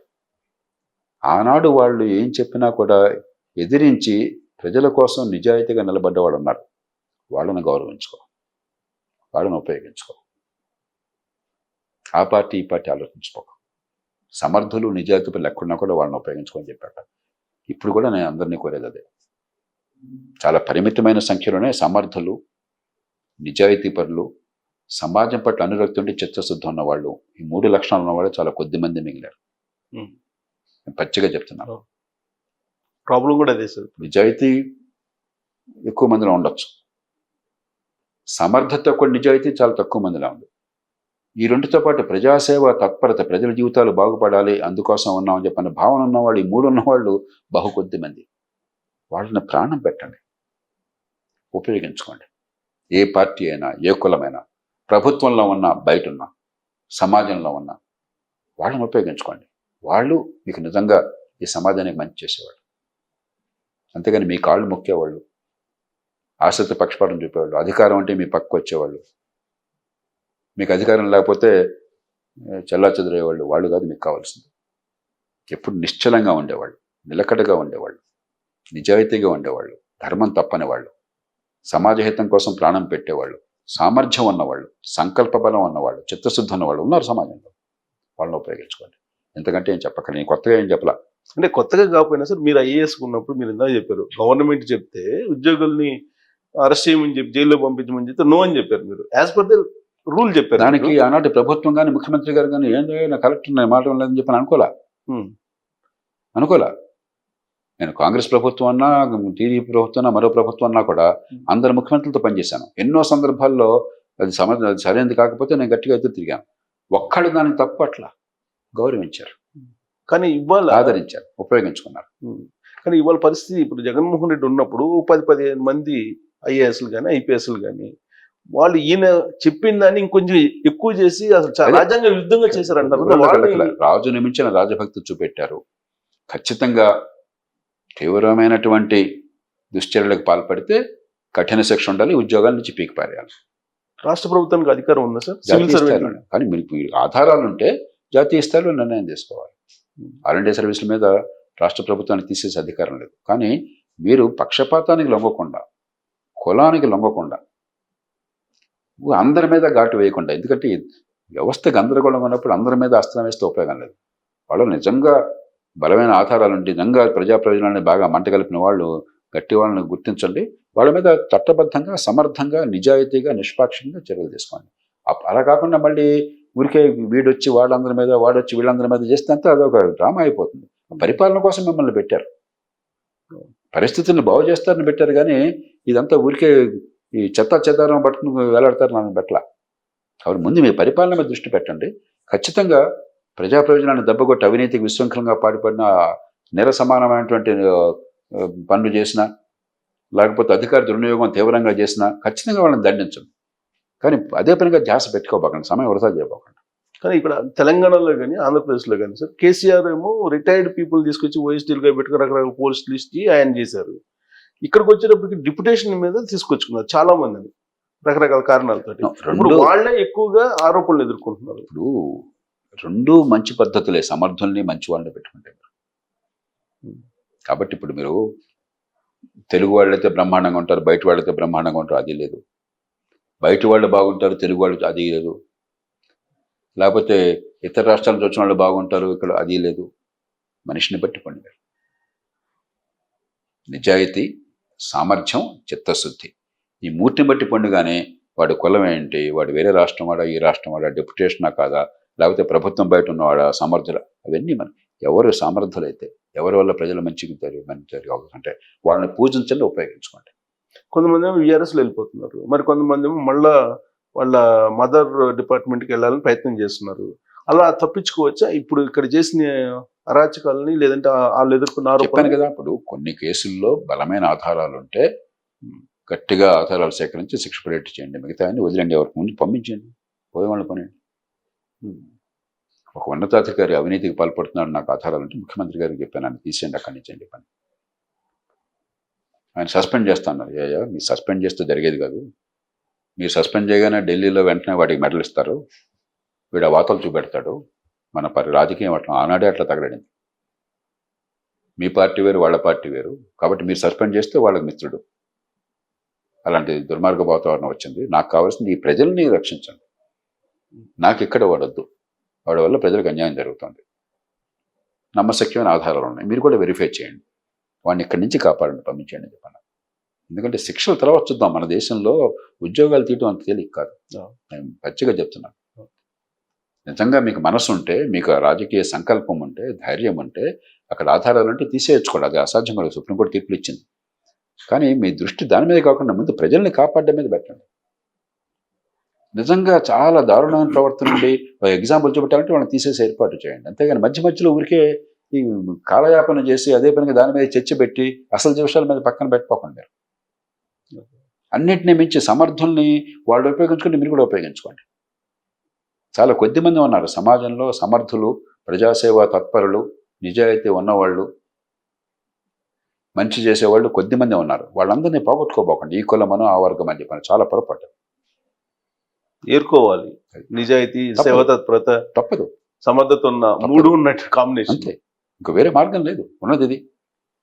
ఆ తర్వాత మీకు జాతీయ స్థాయిలో పలుకుబడిని బట్టి అసలు ఈ ఎలాగైతే రాజకీయ వ్యవస్థను మార్చాలనుకుంటున్నాం అలాగే సివిల్ సర్వీస్ వ్యవస్థను అట్లా మార్చాలి. మరి అది ఆలోచించండి, దీర్ఘకాలం అన్ని పార్టీల నుంచి కూర్చోబెట్టి 5 ఏళ్ళు పెట్టచ్చు, 10 ఏళ్ళు పెట్టచ్చు, అంతే తప్ప ఒక్కరోజు మనం అన్ని అద్భుతాలు చేయలేం ఒక ప్రజాస్వామ్యంలో. సో ఇంకొక అంశం ఏంటంటే సార్, ఇప్పుడు మనకి ఢిల్లీ వెళ్ళారు చంద్రబాబు నాయుడు గారు. వెళ్ళిన తర్వాత ఈ మధ్యకాలం డెవలప్మెంట్ ఏంటంటే మాకు కూడా ప్రత్యేక హోదా ఇవ్వండి, లేదా ప్రత్యేక ప్యాకేజ్ ఇవ్వండి అని చెప్పి నితీష్ కుమార్ గారు అడిగారు. నేను మొదటి నుంచి చెప్తున్నాను, ఒక ఫెడరల్ వ్యవస్థలో పోటీ ఉన్న ప్రపంచంలో మనం చాలా ఓడిపుగా వ్యవహరించాలి, మన ప్రయోజనాలను కాపాడుకోవాలి, సాధ్యమైన రీతిలో చేయాలి. ఊరికే మనం అమరావతిలోనో హైదరాబాద్లోనో స్లోగన్స్ ఇచ్చుకుని రస్తా రోకోలు చేసుకుని మనం రాజకీయంగా హడావుడి చేస్తే పని జరిగేది కాదు. మనకు ఎట్లా 25 మంది ఎంపీలు ఉన్నారో ఇతర రాష్ట్రాలకు వాళ్ళ ఎంపీలు ఉన్నారు. బీహార్కి వాళ్ళు 39 మంది ఎంపీలు ఉన్నారు. పశ్చిమ బెంగాల్ 42 మంది ఎంపీలు ఉన్నారు. వాళ్ళకి తెలివితేటలు ఉన్నాయి, వాళ్ళకి రాజకీయం ఉంది. అంచేత ఒడిపుగా చేయండి. నేను ఎప్పుడో చెప్పాను, ప్రత్యేక ప్రతిపత్తి వల్ల జరిగేటువంటి 4 పనులు మనకు జరిగిపోయినాయి. కొరతలుంటే తెలుసుకుందాం. ఉదాహరణకి సెంట్రల్ స్పాన్సర్ స్కీమ్స్ కింద మనకు నా దృష్టిలో 16,000 కోట్ల రూపాయలు రావాలి. అది రాలా, అది గట్టిగా పోరాడి సాధించుకునే హక్కు మనకున్నది. మిగతావి వచ్చినాయి. ఉదాహరణకి రెవెన్యూ డెఫిసిట్ 5 ఏళ్ల పాటు తెచ్చడం, కానీ వెనకబడ్డ ప్రాంతాలకు కొంత డబ్బు ఇచ్చారు, ఇంకెక్కువ అడుగుదాం, మన హక్కు అది, అవసరం అక్కడ చూపెట్టి అడుగుదాం, పెద్ద ఇబ్బంది లేదు. ఇట్లా ఇవన్నీ కూడా కొన్ని తేలిక. ఒకే అంశం పన్ను రాయితీలు. నా రాష్ట్రం మొత్తానికి పన్ను రాయితీలు కావాలంటే మిగతా రాష్ట్రాలు ఎందుకు ఒప్పుకుంటాయి? పక్క రాష్ట్రం తమిళనాడు ఒప్పుకోదు, తెలంగాణ ఒప్పుకోదు, ఒరిస్సా ఒప్పుకోదు. కాబట్టి వెనకబడ్డ ప్రాంతాలను రాష్ట్రంలో గుర్తించి అక్కడ వేగంగా మౌలిక సదుపాయాలను బాగు చేసి ప్రతి రాష్ట్రంలో ఇలా జిల్లాలను గుర్తించిన బీహార్లో కూడా గుర్తించండి, వాళ్ళకే మాకు కూడా రాయితీలు ఇవ్వండి అని చెప్పని మీరు ఒడుపుగా ముందుకెళ్ళిపోయారు అనుకోండి. తీర ప్రాంతం ఉన్న రాష్ట్రం, సమర్థంగా అమలు చేసే రాష్ట్రం, సంకల్పం ఉన్న రాష్ట్రం, మీకే పెట్టుబడులు ఎక్కువ వస్తాయి. అట్లా చేయాలి. కానీ ఊరికే వాడికే వాడికి వస్తే నాకు లేదు, నాకు వస్తే వాడికి లేదు అనుకుంటే చివరికి ఏం జరగదు. ఇద్దరు నష్టపోతారండి. రాజకీయంలో మిగతా వాళ్ళు మౌనంగా ఎందుకు ఉంటారండి? నేచురల్ గా వాళ్ళు అడుగుతారు కదా సార్. మీ డిమాండ్ జిల్లాకి అన్ని ఇస్తా అంటే నేను ఎందుకుంటున్నా? మా జిల్లా వద్దా? మీ కులానికి అన్ని ఇస్తా అంటే ఇంకో కులాడు ఎందుకుంటాడు? వాడికి వద్దా? సహజం కదా, ఇది రాజకీయం అంటే ఇదే కదా. అలాగే రాష్ట్రం కూడా మీ రాష్ట్రానికి అన్ని ఇస్తా అంటే పక్క రాష్ట్రాన్ని ఎందుకుంటాడు? కాబట్టి ఉడుపుగా చేసుకోవాలి. ఇతరుల కన్ను పెద్దగా పడకుండా, ఇతరులతో సంఘర్షణ లేకుండా చాలా సమయస్ఫూర్తితో తెచ్చుకోవాలి. ఉదాహరణకి 2014-15కి కొంత డబ్బులు ఇచ్చారు. 2014 నుంచి 19 దాకా రెవెన్యూ డెఫిసిట్. ఆ మొట్టమొదటి సంవత్సరం ఇవ్వాల. అది రెండు రాష్ట్రానికి జాతీయ స్థాయికి మధ్య విభేదాలు వచ్చినాయి. వీళ్ళంత అంటే వాళ్ళంత అన్నారు. నేనేం చేశాను, మీరు చెప్పినటువంటి కమిటీ ఏర్పాటు చేసి జాతీయ స్థాయిలో నిపుణులు పెట్టాను. నేను తెలుగు రాష్ట్రాల నిపుణులను పెట్టలా, వీళ్ళతో పాటు ఆగల. వీళ్ళని పెడితే ఆ తెలుగు వాళ్ళు చెప్పుకుంటారంటారు. నేను వైకే అలాగ్, గతంలో ప్రణాళికా శాఖ మంత్రి, ప్రణాళికా సంఘం ఉపాధ్యక్షుడు, సుప్రసిద్ధ ఆర్థిక శాస్త్రవేత్త దేశంలో, గుజరాత్ నుంచి వచ్చాడు. మరొక ఆయన Shanmugam, Madras institute development studies director. మరొక ఆయన గోవిందరావు, కర్ణాటక నుంచి, ఆయన ఆర్థిక సంఘం సభ్యుడు గతంలో. మరొక ఆయన ఇంకొక ఆర్థిక సంఘం సభ్యుడు, ఉత్తరాది ఆయన, తెలుగు వాళ్ళు కాదు. వీళ్ళందరినీ కూర్చోబెట్టి వీళ్ళతో ఒప్పించాం. ఇవి వాస్తవాలు, ఇది లాజిక్. వాళ్ళందరూ ఎప్పుడైతే ఒప్పుకున్నారో 10,493 కోట్లు ఎంతో ఒప్పుకున్నారు ఆ సంవత్సరం ఆదాయంగా రావాలని చెప్పని మన వచ్చింది డబ్బు. జగన్ ప్రభుత్వానికి డబ్బు వచ్చింది, వాళ్ళు ఉప్పులు కల్పేసుకున్నారు, పులుసు కల్పేసుకున్నారు. ఊరికే రాలా, అది రస్తా రోకులు చేస్తే రాదు. సో అప్పుడు చేసింది మొన్న లాస్ట్ లో జగన్. కాబట్టి ఏంటంటే మీరు ఒక బిల్డ్ కేస్, మనది ఒక రూల్ బౌండ్ సిస్టమ్, నియమ నిబంధనల ప్రకారం నడిచే ఫెడరల్ వ్యవస్థ. అంతేగాని మీరు అరిస్తే, గొడవ చేస్తే జరిగిపోయేది ప్రతి ఒక్కటి గొడవ చేస్తాడు. కాబట్టి దానికి చాలా జాగ్రత్తగా ఆచితూచి వ్యవహరించాలి, ఒడుపుగా వ్యవహరించాలి. మన ప్రయోజనాలు కాపాడుకోవాలి, ఇతరుల కన్ను మనమే అధికంగా పడి అలసూయ రాకూడదు, అన్యాయం రచ్చ చేయకూడదు. ఉదాహరణకి రుణమాఫీలు చేశారు 2014లో. రుణమాఫీ డబ్బులు కావాలని రాష్ట్ర ప్రభుత్వం కోరింది. నేను కాదని చెప్పాను. మీ రుణమాఫీ డబ్బులు మీరు ఇస్తే మీరు అదనంగా పెట్టుకున్నారు భారాన్ని. మీకు ఇస్తే ఇంకో రాష్ట్రం నేను కూడా చేస్తాను, నాకు డబ్బు ఇవ్వమంటారు. అంతమేది రెవెన్యూ డెఫిసిట్ అంటే మీకు రాష్ట్ర విభజన కారణంగా ఆదాయం తగ్గింది కాబట్టి, ఖర్చు తగ్గలేదు కాబట్టి లోటు వచ్చింది. అది భర్తీ చేయమని కోరడం ధర్మం. కానీ నేను అదనంగా ఇష్టం వచ్చినట్టు ఇచ్చేసిన వాళ్ళు అని చెప్పని, అంత నువ్వు ఇవ్వని చెప్పంటే అడగడానికి బాగుంటుంది. ఎలా వేస్తారు? ఏ ప్రభుత్వం అంటే మీరు కూర్చుంటే ఇవ్వగలరా? కాబట్టి మనం ఏంటంటే ఎంత ఫెయిర్గా ఉండాలంటే వాళ్ళు సంతోషంగా మనకి ఇచ్చేయాలి. చాలా బాగా చెప్పారండి వీళ్ళని చెప్పని. అంతేగాని మనం యాగి చేసి అరిచి అన్యాయంగా మాట్లాడితే ఊరికి మన అరుపు వినిపిస్తుంది, అంతే, పని జరగదు. మిగతా వాళ్ళు మేలుకుంటారు, వాళ్ళు తెలివిలేనాడు కాదు. ప్రతి రాష్ట్రానికి ఆర్థికవేత్తలు ఉన్నారు, ప్రతి రాష్ట్రానికి ఫైనాన్స్ కమిషన్ సభ్యులు ఉన్నారు, ప్రతి రాష్ట్రంలో ఉన్నతాధికారులు ఉన్నారు, ప్రతి రాష్ట్రంలో పత్రికలు ఉన్నాయి. వాళ్ళంతా తెలివి తక్కువ వాళ్ళు కాదు. అంచేత మనం వాదన చేసేప్పుడు మీ ప్రత్యర్థి కూడా కరెక్టే కదా అనుకోవాలి. అప్పుడు దానికి విలువ ఉంటుంది. అక్కడ కొంచెం మీ లౌక్యము, మీ తెలివితేటలు ఉపయోగించాలి. ఆ విషయంలో చంద్రబాబు గారు కొంచెం అది చేస్తారు. ఇప్పుడు ఆనాడు ఉదాహరణగా దానిలో ఏం చేశాను, నేను లోన్ వేవర్ నో అన్నాను. కానీ డబ్బు ఖర్చు పెట్టాల్సింది పెండింగ్ బిల్స్ ఉన్నాయి, అవి ఇవ్వాలని గట్టిగా పట్టుబట్టాను నేను. అది ఖర్చు పెట్టకపోయినా విధిగా ఇవ్వాలి ప్రభుత్వం, డబ్బు లేదు కాబట్టి ఇవ్వలేకపోయింది, అది కూడా ఈ డెఫిసిట్లో భాగం అన్నాను. ఒప్పుకున్నారు. ఎంప్లాయీస్ బకాయిలు ఉన్నాయి కొన్ని, అది ఇవ్వాలని చెప్పి వాదించాను, ఒప్పుకున్నారు. పే రివిజన్ కమిషన్ తెలంగాణ లాగా చేశారు అక్కడ కూడా. మరి అక్కడ పెట్టారు, ఇక్కడ కూడా రివిజన్ కమిషన్, అది కాదంటే ఎట్లాగే మనం చెప్పాను, ఒప్పుకున్నారు. కాబట్టి మన ప్రయోజనం సాధించాలి, కానీ సాధించే తీరు ఇతరులకి ఇది అన్యాయం అనుకోకూడదు. సో లౌక్యంగా పక్షపాతం అనుకోకూడదు. అక్కడ మీ తెలివితేటని అక్కడ చూపెట్టాలి. అంతేకాదు అలాగని గుడ్డెద్దు చేలబట్టట్టు చేస్తే హడావుడి కనిపిస్తుంది. తాత్కాలికంగా రాజకీయ ప్రయోజనం వస్తే రావచ్చు, అది కూడా పెద్ద రాదు. జనం కూడా తిరిగి మీరిపోయారు, జనానికి కూడా తెలుసు. ఈ మాటల్లో పసలేదు, అందరికి తెలుసు. కాబట్టి మనం కొంచెం మన పని మనం చేయాలంటే, ముఖ్యంగా అధికార యంత్రాంగం తన పని తను చేయాలి. అది చేయకుండా అందరూ ఉపన్యాసం ఇవ్వడం మొదలెడుతున్నారు ఈ దేశంలో. చాలా విషయాల్లో అందరూ కూడా నేను ఎప్పుడు మాట్లాడినాం, విషయం అధ్యయనం చేయకుండా మాట్లాడాను. అధ్యయనం కూడా మాట్లాడితే ఉపయోగం ఉంది. లోతుకి వెళదాం, అర్థం చేసుకుందాం, పరిష్కారం అన్వేషిద్దాం. అప్పుడు తర్కబద్ధంగా వాస్తవాలతో చెప్దాం. అప్పుడు దానికి విలువ ఉంటుంది. కానీ ఊరికే గుడ్డెద్దు చెలబడ్డట్టు బస్తీ మేసవాన్ని వాడు అడిచాడు మీరు కూడా అడిచి, వాడు తిట్టాడు మీరు కూడా తిడితే ఏం దానికి ఆ మాటకి విలువ ఉంది? అది మూర్ఖుల రొద, సమాజంలో సోదాది ఉపయోగం లేదు. సార్ 2 రాష్ట్రాలకు సంబంధించి ఇప్పటికి కూడా విభజన చట్టం అంశాలు ఇంకా క్లియర్ కాల. చిన్న చిన్న అంశాలు, విజ్ఞత గల ముఖ్యమంత్రులు ఇద్దరు ఉన్న 2 రాష్ట్రాల్లో పార్టీలు ఏవైనా కూడా వారు సామరస్యంగా పరిష్కరించడానికి ఏర్పాట్లు చేస్తున్నారు. చాలా తేలిగ్గా పరిష్కారం అవుతుంది అవుతుంది, చర్చక్కర్లేదు. అదే దాదాపు ఇది 9% 2 లక్షల కోట్ల రూపాయలలోని ఆంధ్ర ఇక్కడ ఉన్నాయి అని అంటారు తెలంగాణ. సరే ఏదో ఇప్పుడు ఇవన్నీ భారత్ పాకిస్తాన్ అంత పరిస్థితుల్లో, అంత హింస జరిగి అన్ని లక్షల మంది ప్రాణాలు కోల్పోయిన పరిస్థితుల్లో కూడా భారత్ పాకిస్తాన్ మధ్య వనరుల విభజన 3 నెలల్లో జరిగింది. ఒకే ఒక్క మనిషి చేశాడు ఆయన, సర్దార్ పటేల్. ఆయన ఆఫీస్లో జరిగింది.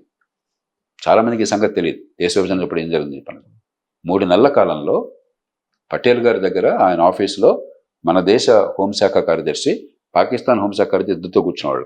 భారతదేశ హోంమంత్రి ఆఫీస్లో వాళ్ళిద్దరికీ తగాదా వస్తే పటేల్ గారి దగ్గరికి వచ్చేవాడు. భారతదేశ హోంమంత్రి ఆయన ఇద్దరి మాటలు విని న్యాయ నిర్ణయం చేసేవాడు. ఫైనల్ ఆ రకంగా ఖరారైంది. అది క్రెడిబిలిటీ అంటే. భారత్ పాకిస్తాన్ మధ్య వనరుల విభజన అలా తేలిగ్గా జరిగితే ఏముంది దీనిలో? ఆంధ్ర తెలంగాణ పెద్ద ఏముంది దీనిలో? ఒకే భాష, ఒకే జాతి, ఒకే దేశం. అక్కడ వాళ్ళు ఎక్కడ ఉండొచ్చు, ఇక్కడ వాళ్ళు అక్కడ ఉండొచ్చు. అక్కడ వాళ్ళని లేదు, ఎవరి సొత్తు కాదు ఇది. కాబట్టి ఇవి తెచ్చిపెట్టుకున్న సమస్యలు తప్ప పెద్ద కష్టం కాదు. ఖచ్చితంగా విజ్ఞతల ప్రభుత్వాలు ఉన్నాయి, పరిష్కారాలు తేలిగ్గా చేసుకుంటే ఏమైనా ఇబ్బంది ఉంటే ఢిల్లీకి పెట్టుకోవచ్చు. సార్ ఫైనల్ గా జాతీయ స్థాయిలో ఎమర్జెన్సీ అనేది 3సారి ప్రధానమంత్రి అయిన తర్వాత ఒక పెద్ద ఇష్యూ అయింది, కంటిన్యూగా వస్తూ ఉన్నది. పైగా అది మీకు కూడా తెలుసు, లోక్సభలో కూడా ఆయన స్పీకర్ చేతనే ప్రవేశపెట్టారు. దాన్ని రాజ్యాంగ హత్యాదినం కింద వీళ్ళు ప్రకటించారు. ఎలా చూస్తారు సార్? అంటే పదజాలం పక్కన పెడదాం. రాజ్యాంగ హత్య అన్నది మన రాజ్యాంగం బతికే ఉంది కదా. కానీ 1975 జూన్ 25, 26 అర్ధరాత్రి ఖచ్చితంగా ఈ దేశానికి చీకటి రోజు. నా మటుకు నా జీవితం పూర్తిగా ప్రభావితమైంది ఆనాటి సంఘటనల వల్ల. నేను ఎన్నోసార్లు చెప్పాను, ఎమర్జెన్సీ అనేది లేకపోతే, ఎమర్జెన్సీ తదనంతర పరిణామాలు లేకపోతే నా జీవితం ఇంకో రీతిలో ఉండేది. నా ఒక్కడిదే కాదు, ఈ దేశంలో లక్షల మంది యువత ఆనాడు వాళ్ళ జీవితాలు మారినాయి. అది ఖచ్చితంగా ఒక చీకటి రోజు, దానిలో అనుమానం లేదు. ఈ పార్టీ ఆ పార్టీ పక్కన పెట్టేద్దాం. కాబట్టి దాని నుంచి పాఠాలు నేర్చుకోవటం అవసరం. కానీ అదే సమయంలో ఈ ద్వేషపూరిత వాతావరణం పార్టీల మధ్య, కాంగ్రెస్ పార్టీ వాదన బీజేపీ ఉంటే, మోదీ ఉంటే రాజ్యాంగమే నాశనం అయిపోతుంది. చాలా అతిశయోక్తులు ద్వేషాన్ని పెంచేది. భారతీయ జనతా పార్టీ నాయకత్వం లేదా మోదీ గారి మాట, కాంగ్రెస్ ఉంటే దేశం నాశనం అయిపోతుంది, కాంగ్రెస్ ముక్త భారత్ కావాలి. ఇవన్నీ కూడా సరైన పద్ధతి. రాజకీయ పార్టీలు ఈ దేశంలో ప్రజాస్వామ్య కార్యకలాపాలకి వేదికలు.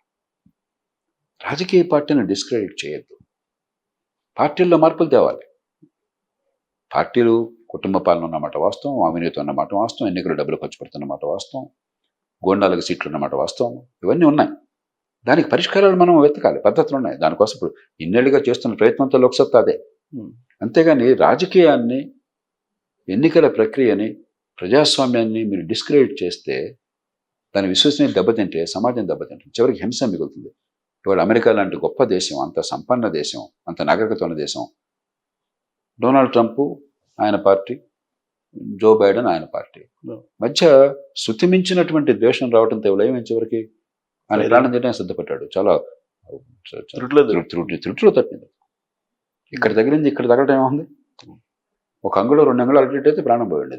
అతని ప్రాణమే ఈ రూపంలో పోతే, అతను రాజకీయంగా ఎన్నికలుగా ఎన్నోసార్లు చెప్పాను, డొనాల్డ్ ట్రంప్ పదవులు రాకూడదు కాదు. కానీ అది ప్రజలు రాజకీయం ద్వారా తేల్చాలి, ఓటు ద్వారా తేల్చాలి. పదవి వస్తే మనం గౌరవించాలి, ఒప్పుకోవాలి, ప్రజల అభిప్రాయం.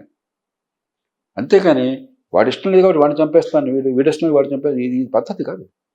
రాజకీయ పార్టీలను నాశనం చేస్తామన్న భావన పద్ధతి కాదు, నాయకుల్ని చంపేస్తామన్న భావన పద్ధతి కాదు, బూతులు తిట్టుకోవడం పద్ధతి కాదు. ఇది ప్రజాస్వామ్యం కాదు. ప్రజాస్వామ్యం అంటే అభిప్రాయ భేదాలని శాంతియుతంగా, సామరస్యంగా, వాస్తవాల ఆధారంగా, తర్కబద్ధమైన వాదాలతో తేల్చుకునేది. వీలుంటే మధ్య మార్గానికి తీసుకొచ్చేది, వీలు లేకపోతే మెజారిటీ ప్రకారం నడిచేది. అంతేగాని ప్రజాస్వామ్యం అంటే యుద్ధం కాదు. అంచేత ఖచ్చితంగా ఎమర్జెన్సీ చీకటి రోజులను మర్చిపోవటం జాతికి ప్రమాదం అవుతుంది. ఎందుకు అలా జరిగింది, అలా జరగకుండా ఏం చేయాలన్న విషయం ఎప్పుడు నిరంతరం మనకి మాత్రం ఉండాలి. అదే సమయంలో దాని నుంచి పాఠాలు నేర్చుకోవాలి, కానీ ఈ ద్వేషాలను కొనసాగించి ఇది కక్షలో కార్పణ్యాలుగా వస్తే అమెరికాలో జరిగిన రీతి భారతదేశంలో ఉండకూడదు. మన అదృష్టం కొద్దీ ఈ దేశంలో తుపాకుల్లో జనం చేతులు, మన ప్రభుత్వాలు అన్ని తప్పులు చేసినా జనం చేతుల్లో తుపాకులు లేకుండా చేశారు. అమెరికాలో అయితే తుపాకులు ఉండేవి అందరి కాబట్టి చేతుల్లో తుపాకులు ఉన్నాయి. కాబట్టి హింస అనేది ఎప్పుడు రాకుండా చూసుకోవాలి. పార్టీలు చాలా సంయమనంతో మెరగాలి, పరస్పర గౌరవంతో మెరగాలి. వాజ్పేయి గారు 1 ఓటుతో ఓడిపోతే, అది కూడా స్పీకర్ ఇచ్చినటువంటి ఆదేశంతో ముఖ్యమంత్రిగా ఉన్న గిరిధర్ గమాంగ్ ఒరిస్సా నుంచి ముఖ్యమంత్రిగా పార్లమెంట్లో ఓటేశాడు ఆయన మొట్టమొదటిసారిగా. సీఎం ఆయన ఓటు అయిపోతే ప్రభుత్వం పోయేది కాదు.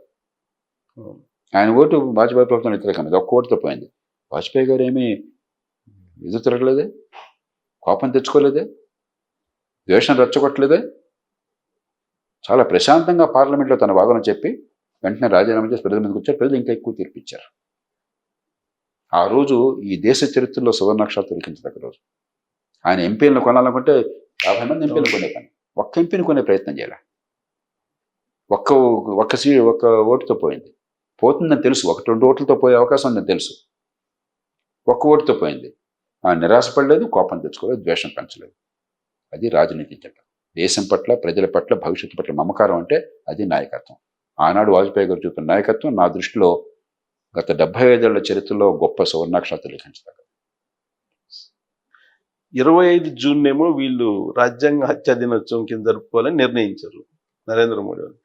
కాంగ్రెస్ వాళ్ళేమో జూన్ 4వ తారీఖుని మోడీ ముక్త్ భారత్ అనేది ఒక అనౌన్స్ చేశారు. అది కూడా ఎవరు జయరాం రమేష్ గారు. మోదీ ముక్తి కూడా కాలేదు. ఇప్పుడు ఒకళ్ళ మీద ఒకళ్ళు పై ఎత్తులుగా తప్ప మోదీ గారి ప్రభుత్వం, ఆయన నాయకత్వంలో సంకీర్ణ ప్రభుత్వం నెగ్గింది, 3వ సారి ప్రధానమంత్రి అయినాడు. అది మోదీ ముక్త భారత్ కాదు. అలాగే రాజ్యాంగం ఖచ్చితంగా ఆనాడు సంఘటనలు పడ్డమాట వాస్తవం, దాన్ని గుర్తుంచుకోవాలి, కానీ దాన్ని హత్యగా పరిగణించక్కర్లేదు, గతాన్ని తవ్వి చేయక్కర్లేదు. గతం నుంచి పాఠాలు నేర్చుకోవాలి తప్ప ఈ ద్వేషాలు రెచ్చగొట్టే పరిస్థితి ఇద్దరు మానుకోవాలి. ఇద్దరు కూడా ఆ పని చేస్తున్నారు. సార్, ఎమర్జెన్సీ మీద అసలు ఆ రోజు ఎమర్జెన్సీ ప్రకటించకపోతే ఇందిరాగాంధీ అసలు దేశం విచ్ఛిన్నం అయ్యేది అనేది ఒక వాదన. ఇవన్నీ పూర్తిగా అంటే నేను తప్ప దేశానికి ఇంకా మనిషి లేడు, నేను లేకపోతే దేశం నాశనం అయిపోతున్న భావన నుంచి వచ్చినాయి.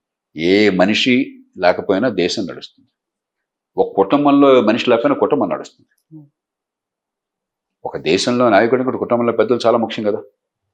వాళ్ళు పోయినా ఏం కాదు, బాధ ఉంటుంది, ఏం కాదు, జీవితం నడుస్తుంది. అలాంటిది 140 కోట్ల దేశం, ఆనాడు 70 కోట్ల దేశం. మీరు లేకపోతే దేశం లేదా? మేమందరం పనికి మనోళ్ళా? దేశ ప్రజలంతా అనాథలా, చవట్లా, దద్దమ్మలా? వాళ్ళు కదా ఓటేసి కూర్చోబెట్టింది. కాబట్టి ఈ వాదన నేను పూర్తిగా తిరస్కరిస్తున్నాను. ఒక నాయకుడు లేకపోతే, ఒక ప్రభుత్వం లేకపోతే దేశం సర్వనాశనం అయిపోయింది. ఏంటి, ఏం అహంకారం ఇది? దేవుళ్ళ మీరేమన్నా? దేవుళ్ళే చాలా వినమ్రంగా ఉంటారు, ఎన్నో సందర్భాలు దేవుళ్ళే వినమ్రంగా ఉన్నారు, మీకెందుకు ఇది? కాబట్టి ఈ వాదనలన్నీ పిచ్చి వాదన. సో ఇప్పుడున్న పరిస్థితుల్లో FDRకి ఒక పెద్ద ఛాలెంజ్ అయినా, ఎస్పెషల్లీ తెలుగు రాష్ట్రాల ఆర్థిక పరిస్థితుల విషయంలో.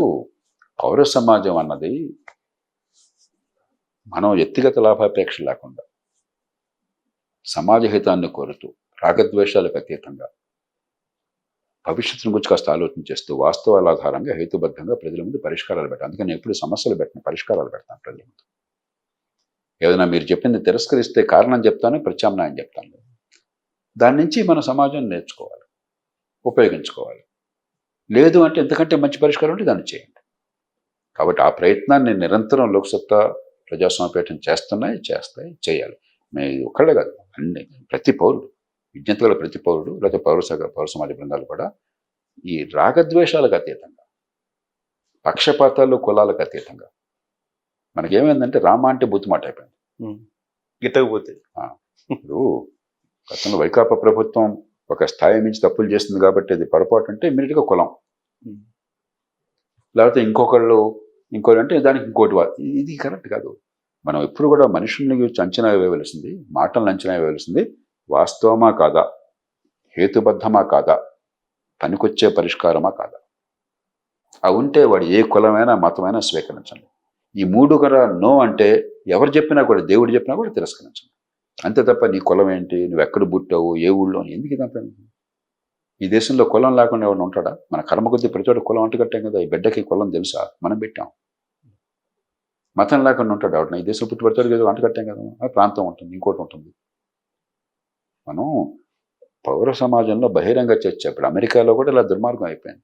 దాన్ని చూసి మనం నేర్చుకుంటున్నాం చెడు పాఠాలు, మంచి నేర్చుకోకుండా. ద్వేషం వదిలేయాలి, తర్కబద్ధమైన వాదనలు కావాలి. మీరు చెప్పేది అంగీకరించకపోయినా కూడా, నాకు ఇష్టం లేకపోయినా కూడా, మీరు చెప్పే వాదనలో పస ఉంటే దాన్ని వినాలి నేను. సుబ్బారావు గారు ఇది కాదు ఇలా అని చెప్పగలగాలి. ఇద్దరు ఒప్పుకోకపోతే మధ్య మార్గానికి రావాలి. అంతేగాని అమిత మీరు తెలుసుకుంటాం, నా మాట వినకపోతే నేను తిడతాను మిమ్మల్ని, మీ ఊరు ఎట్లాగా, మీ పేరు ఎట్లాగా, మీ తండ్రి ఎట్లాగా, ఇదా ఏంటిది? అనాగరికం ఇది రాక్షసత్వం, ఇది పైశాచికం, విజ్ఞత గల వాళ్ళు చేసే పని కాదు. ఇవాళ రాజకీయం అంతా అట్లా నడుస్తుంది. చివరికి ఉద్యోగులు కొన్ని సందర్భాలు నడుస్తున్నారు వింటున్నాను నేను. ఇది కాదు పద్ధతి. ఉద్యోగ సంఘాలు చేశారు కదా. మీ వాదన మీరు చెప్పండి, వాస్తవాలు చెప్పండి, తర్కం చెప్పండి, ఇతరుల వాదన చెప్తారు. ప్రజలకు ఏది మంచిదో దాని రకంగా నిర్ణయం చేసుకుందాం. దానికి పద్ధతులు ఉన్నాయి. అంతేగాని బస్తీ మీద సవాల్, తొలగొట్టి చెప్తా, అంతు తేలుస్తా, ఈ భాష దురదృష్టం కొద్దీ కొందరు నాయకులు కూడా వాడుతున్నారు, సోకాళ్ళు నాయకులు కూడా వాడుతున్నారు. ఈ సమాజంలో చలామణి అవుతుంది. ఇది పద్ధతి కాదు. నాగరిక సమాజంలో ఇది కాదు పద్ధతి. Right sir, thank you very much. నాగరిక సమాజం మారుతుంది, మీ ప్రయత్నాలు ఫలించాలి, అందరి ప్రయత్నాలు ఫలిస్తాను. తప్పకుండా. నేను చాలా ఆశావాదిని. ఇప్పుడు భవిష్యత్తు ఎప్పుడు అందంగా ఉంటుంది. Thank you.